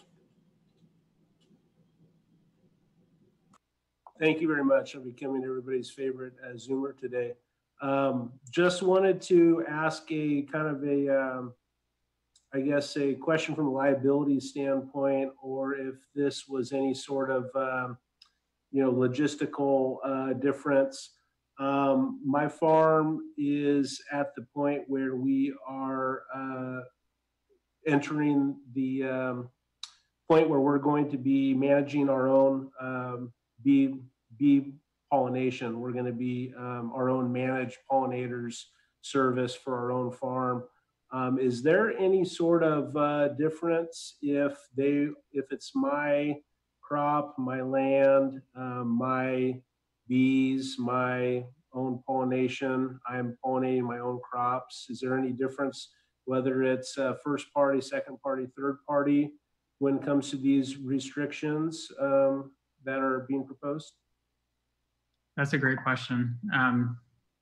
So how we're defining is contracted pollinators. Brittany, do you have any information on that? Yeah, sorry. So I think the definition, we did go round and round about this. The final definition I think that we landed on for the proposed regs that we went through today is any managed bee. So that does not limit it to just contracted pollinators. If you owned your own hives and bees, that would be included in this regulation. And so that is the way it's currently written. We are open to hearing any kind of comments or concerns about why that shouldn't be the case, or why it should just be contracted pollinators versus like all managed pollinators. But yeah, at this time, that is the way it's written, as we wanted to try to protect all pollinators and not necessarily just contracted pollinators. Yeah, I'm at the point and on my farm that it's becoming kind of a joke of a question with our current contracted beekeepers. The question is, do the beekeepers work for us, or does the farmer work for the beekeeper? The reason being is because there's so many restrictions. I understand why there's so many restrictions, because there is some sort of issue going on that's, you know, largely been unanswered to this point. So we're taking a lot of mitigation efforts to, you know, possibly limit that. But Ryan, you have 30 seconds. With the bee notifications that I'm under requirement of doing, and moving bees in, moving bees out, there's just so many restrictions that it would seem a lot simpler if my farm owned our own bees and managed our own pollinators ourselves.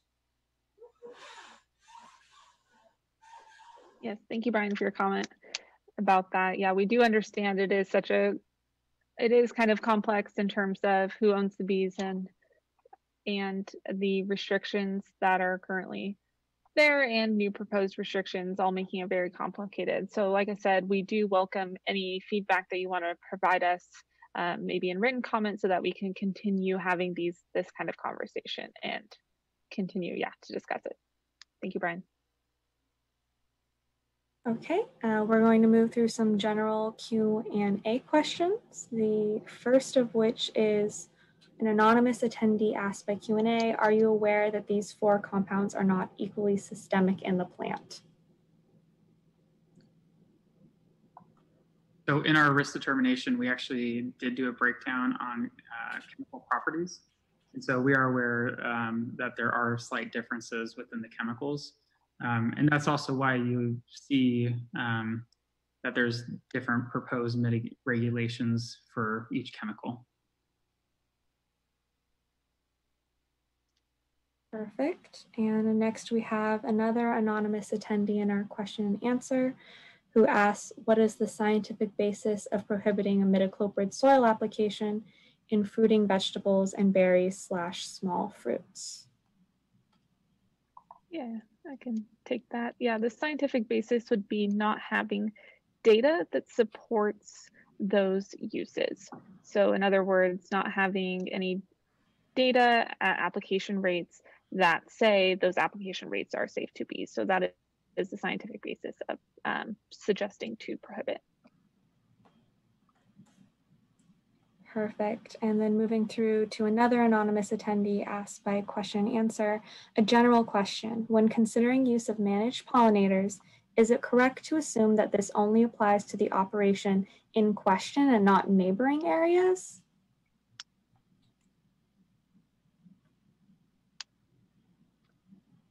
I can take that. Oh. I didn't actually hear the whole thing, but if you want to take it, go for it, Brittany. Yeah, so it is directly to the crop and not neighboring areas. So it is directly to your commodities. So if you're applying pesticides to your commodity, then it is just whether your commodity is using managed pollinators or not.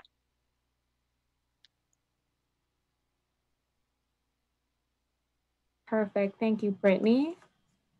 I'm going to skip these comments, move down to a Q&A question by Dan Rachel from NRDC. Again, were exposure sources other than contact with drift and ingestion of pollen and nectar from target crops considered and mitigated for, e.g., soil, water, adjacent wildflower pollen, and nectar? Also, was legacy contamination considered, i.e. residues likely to persist from season to season in soil and plant life? So I can take that one. We'll probably have to explore it a little bit more, but the main matrices that we were looking for is the pollen and nectar standpoint. We did get some matrices of full flower type of studies, but water wasn't one of the scenarios that we delved into for this. So for more information on what was considered in our scientific methods, the risk determination document has a great outline of what was considered. And then just adding to what Russell said, like you said, water was not considered in this mitigation proposal, but US EPA did look at surface water impacts. And so we encourage you to look at their proposed interim decision for information surrounding that matrices. Okay, so the last remaining question and answers all look like they're comments from Judy Frankel. I'm just going to go ahead and read them. She writes, Brian, have you tried natural predators to the leafhopper aphid such as hoverfly? And that she gives some references for hoverflies and makes other comments in relation to Brian's comment. So I'm going to mark those all as answered. And next, ask Shelly Lopez if there are any questions that are remaining by email. Thank you, Brenda. Yes, we have a few questions in the email. First up, we have a question from Judy Brandt, Agricultural Inspector at Tulare County Agricultural Commissioner's Office. The citrus crop group uses the terminology petal fall, but the other crop groups use the terminology bloom or post-bloom, which is defined in the scope and definitions. Why the different terminology for citrus? In Tulare, Kern, and Fresno counties, petal fall in citrus is declared by the commissioner when 75% of the blossom petals on the north side of the trees have fallen. CCR 6656. Does petal fall under the citrus crop group refer to complete petal fall, or would it refer to the declaration of petal fall made by the commissioner? Thank you.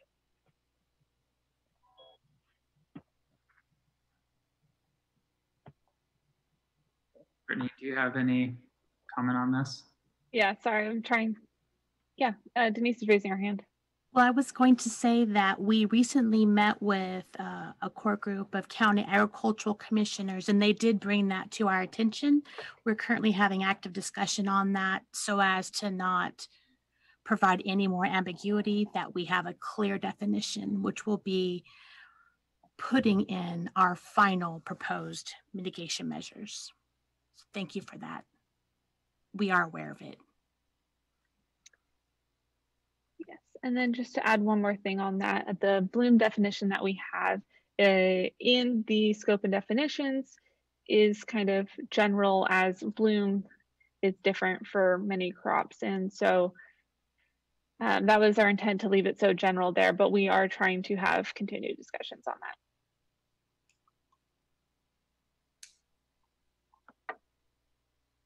Okay, we have another question from Michael Lipset, MD. He says, AB 1789 of the 2014 session requires CDPR to adopt any control measures necessary to protect pollinator health.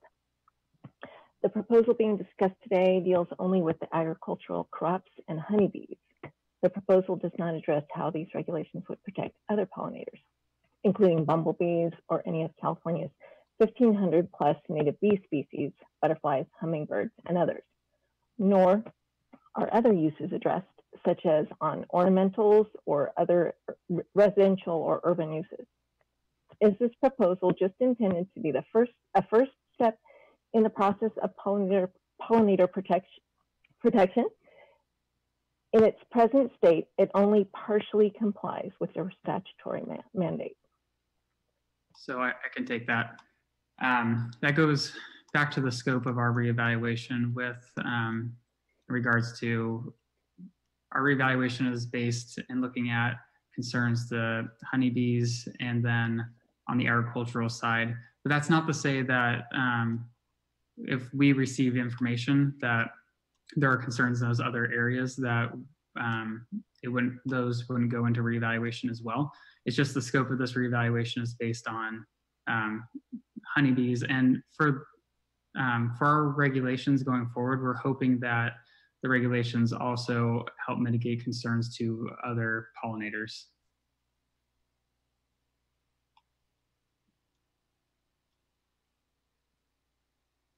Okay, thank you, Russell. We have another question from Aaron Dillon of Four Winds Growers. How will the proposed changes to neonic use apply to nurseries? That's it. Brittany, do you want to take this one? Yeah. So like nurseries and greenhouse is if you are growing a commodity in those, then the regulations would apply just as they would out in the field.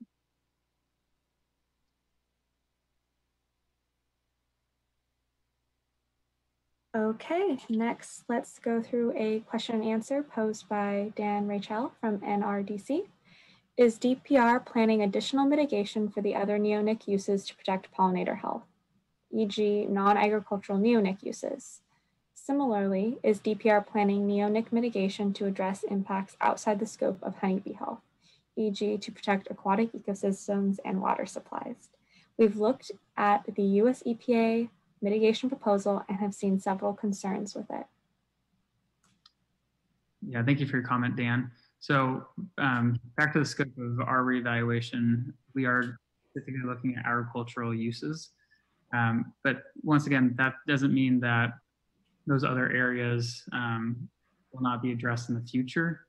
We have several groups here, several branches here at DPR that are evaluating neonics for other concerns outside of pollinator issues. So this is, the reevaluation is based purely on neonic use in agricultural spaces with issues to pollinators.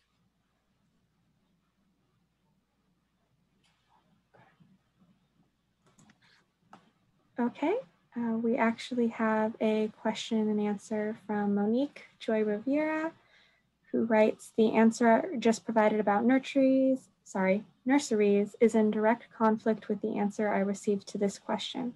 What about the treatment of transplants in the greenhouses before going to fields? Does that count towards soil applications listed here? Answer, based on our definition of growing season from planting until harvest is complete, a treatment in a greenhouse would not count towards the post-transplant soil applications.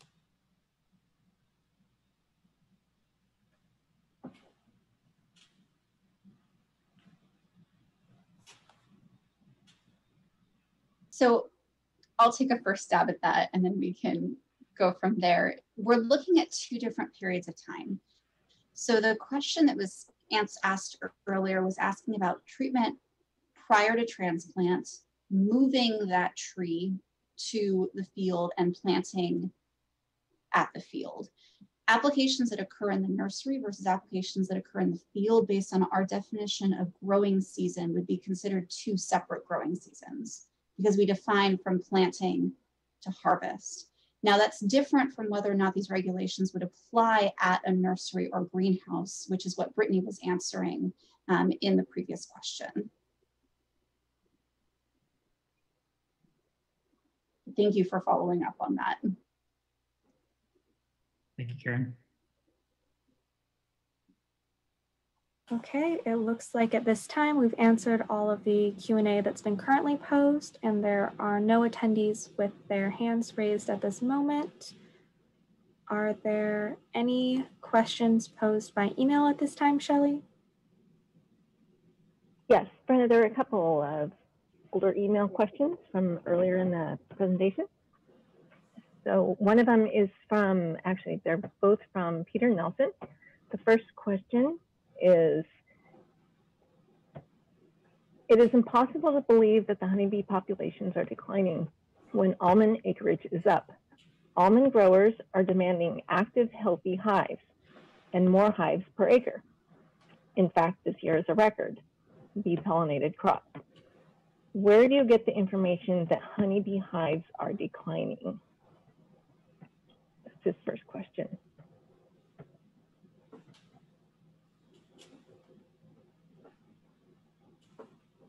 So Denise, do you want to take this one? Yes. So the proposed regulations are set to protect pollinators, and we are not addressing whether or not hives are going up or down. It's good to hear that they're going up and that their hives are getting better, but the regulations are proposed to just address pollinators across the board, and it won't vary based on the number of hives that are in a particular year.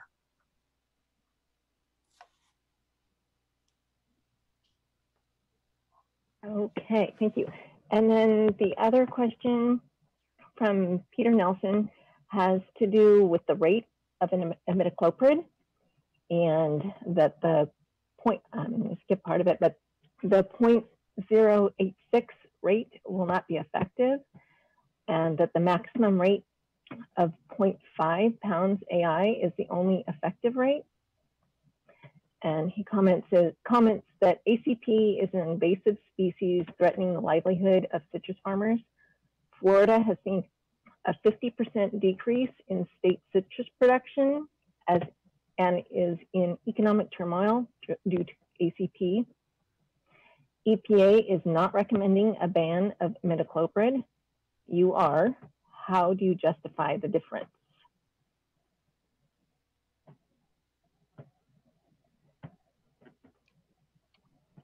Yeah, so I can take that question. So we have heard that, sorry, I'm also looking at the email. We have heard that the 0.086 application rate is not effective or would likely not be effective. We have heard that several times. That rate was the only application that would pose a risk, that wouldn't pose a risk to bees. All other application rates that were tested came back as posing a risk to bees. So again, the other option we juggled between that low application rate was to prohibit it. So we are still having lots of conversations around that. Like I said, we've been receiving the same feedback around that rate. So we're going to continue to look into that. We do not have a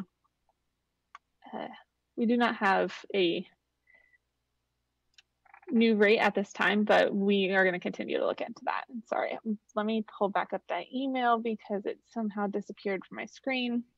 But I think, well, I'm not able to find it, but I think the other part of that question was about why our rate is so low when USCPA's rate was not. And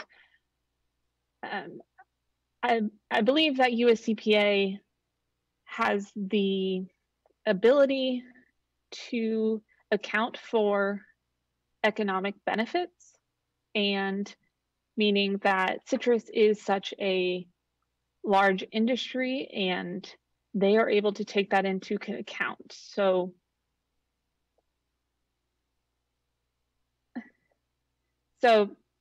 therefore they aren't proposing additional restrictions to citrus, and therefore that we do have a difference between EPA and DPR for that matter. Yeah, and a lot of this goes back to the data that we received and that we assessed. So when we saw that residues were exceeding what we call no observed effects concentrations, when those residues exceeded that level, then there was concerns. And so we saw residues were exceeding. And what Brittany is referring to is there was a use rate that is much lower. So that's something that we are proposing at this time that was acceptable. It did not exceed the that no WAC level.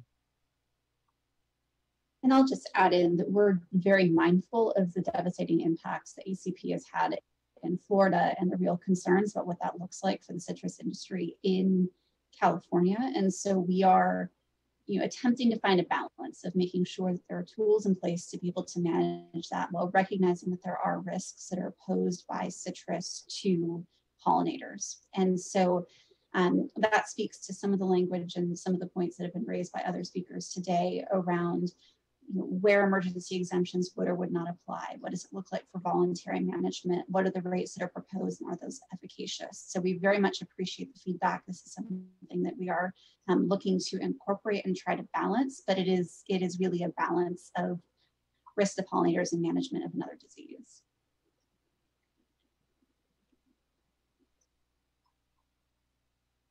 Okay, we do have one verbal question by Frank Reinau. Frank, I'm allowing you to talk now. Go ahead and unmute yourself and make your comment when you're able. Okay, I just wanted to make a few comments. And the first it's in relation to citrus on the most part, but and a lot of the proposed rates on not just citrus, but also some of the other crops will be ineffective against pests and are only likely to increase the risk for the development of resistance because of exposure to sublethal concentrations. That's the first point I wanted to make. I know you're recording this, so I wanted to make sure that even though it may have been mentioned earlier, I wanted to make sure that it's reiterated time and time again, because that's a major consideration that DPR should consider, particularly since some of the replacement compounds should be or could be affected by that resistance, so-called cross resistance. And one of the questions, and I guess you kind of touched on this earlier, but again, I want to repeat it because it's very important. And again, it relates to the use of imidacloprid and other neonicotinoids on citrus. When you decided on your proposed new label rates for citrus, were all of your evaluations of the new rates just based on activity against bees, or did you actually consider the activity against target pests? I think it's important to remember that there are several pests in, for example, the Central Valley, where different neonicotinoids have different activities or are effective against these different pests. And it's something that I think the DPR needs to consider when they're doing their evaluations or doing their mitigations. And the final question I wanted to ask was, if these mitigations go through, what efforts are the DPR making to provide the citrus industry with replacements for the neonicotinoids? And can you give me some examples? So, sorry, I didn't mean to cut you off if I did. So in terms of what was evaluated to make these risk decisions, I mean, Brittany touched on it a little bit, but we did take into account critical tools to agriculture. But when you're talking specifically about the rates that are determined, a lot of that is determined based on the studies that we received and for that specific crop or commodity.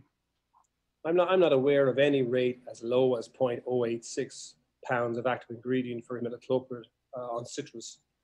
Yeah, and a lot of that. That's the first I've heard of it, and I've done a lot of work on citrus and the neonicotinoids in citrus. That's a bizarre number, really incredible. That will have no effect in citrus whatsoever.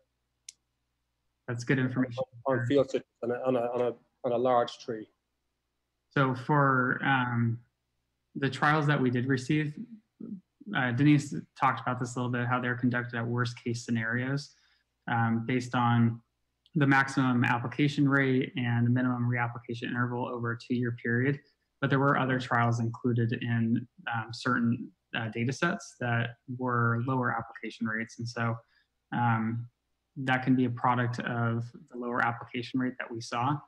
And I know that in the document that we'll be posting relatively soon that talks about our bridging strategy, it does go into citrus a bit. So, and specifically.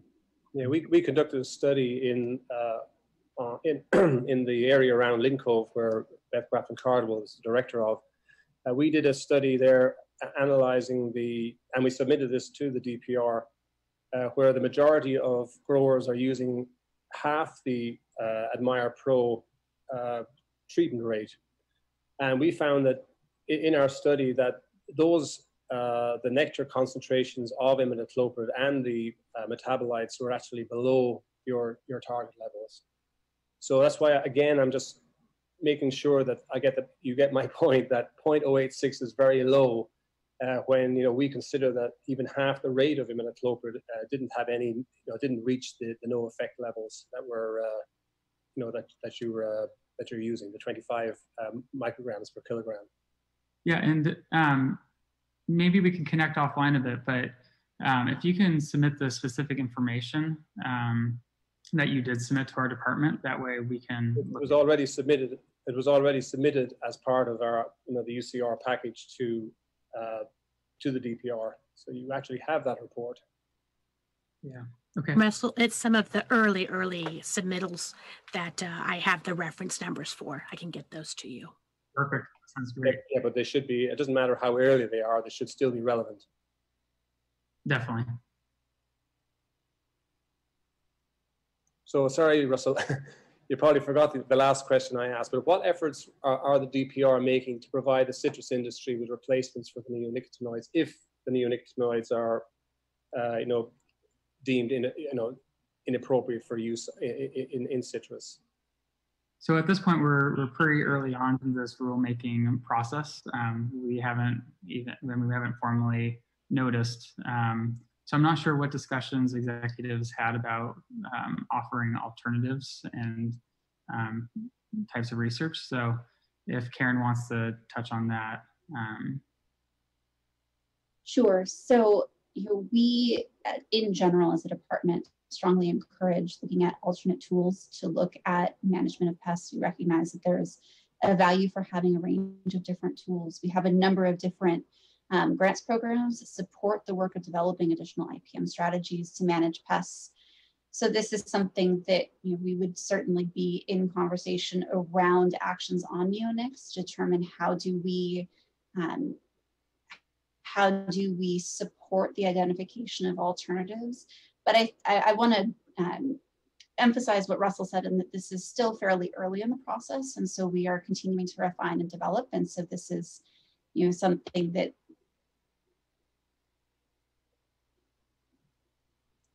we have time to continue to talk about and look at what are the impacts, what are the efficacy. The one thing I will mention relative to efficacy, and certainly appreciate the field studies that you've done looking at the impact of this in the field.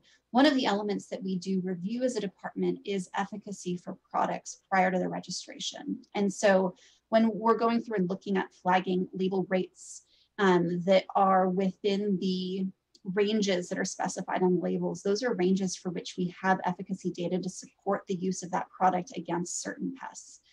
If you're finding that that is not your experience with that product, that is really helpful for us to know. If you're finding that the rate that it's approved for that we're looking at and saying, yes, it's on the label, but it's not appropriate for the pest that you're managing, that is helpful for us to know. So those are elements that we certainly appreciate in field experience as we're looking and reviewing the work that we're doing. Okay, thanks for answering my questions. Thank you. Okay, next we'll move into another verbal question. This question is from Anson Main, or comment. Anson, I'm gonna go ahead and allow you to talk.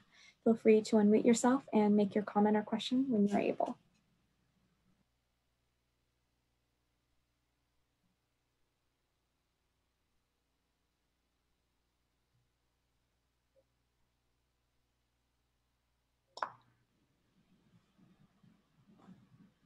Anson, are you able to unmute yourself?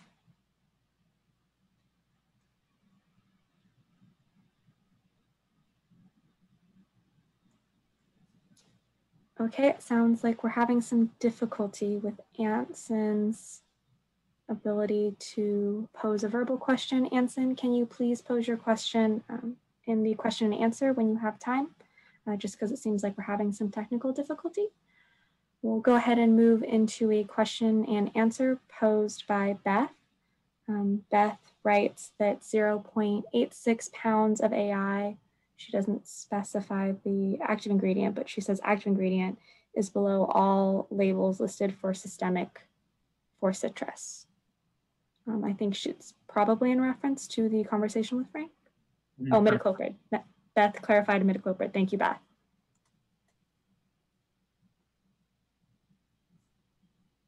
Thank you. We'll take a look into that. Appreciate that feedback, Beth.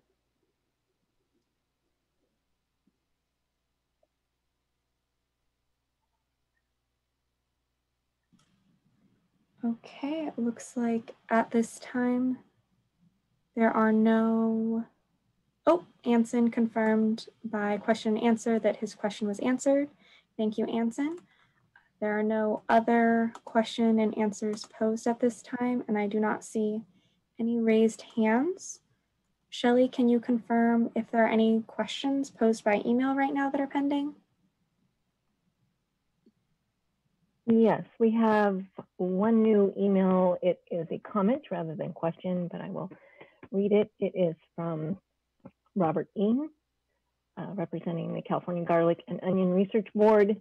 We appreciate the work you've done on the neonic review. We are dependent upon the neonics for seed treatment, and with the loss of chlorpyrifos, we have no other alternatives for control of seed, corn maggot, and onion maggot. And that's the extent of his comment. Thank you for your comment, Bob. We'll definitely look into that.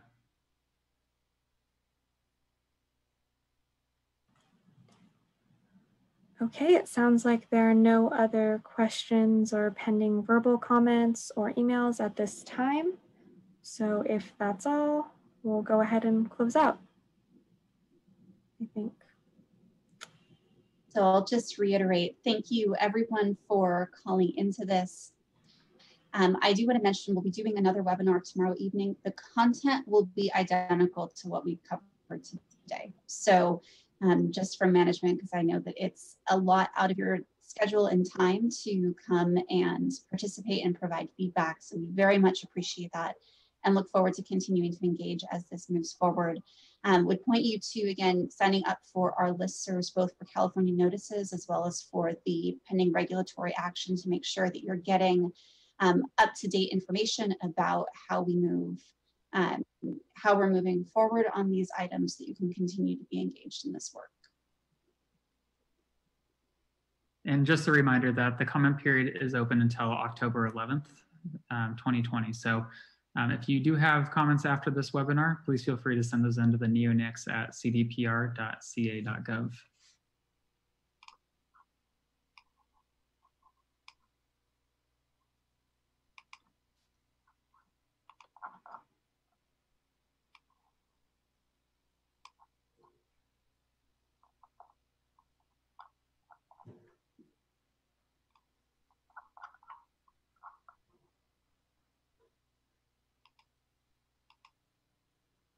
Are there any other questions that we can address today?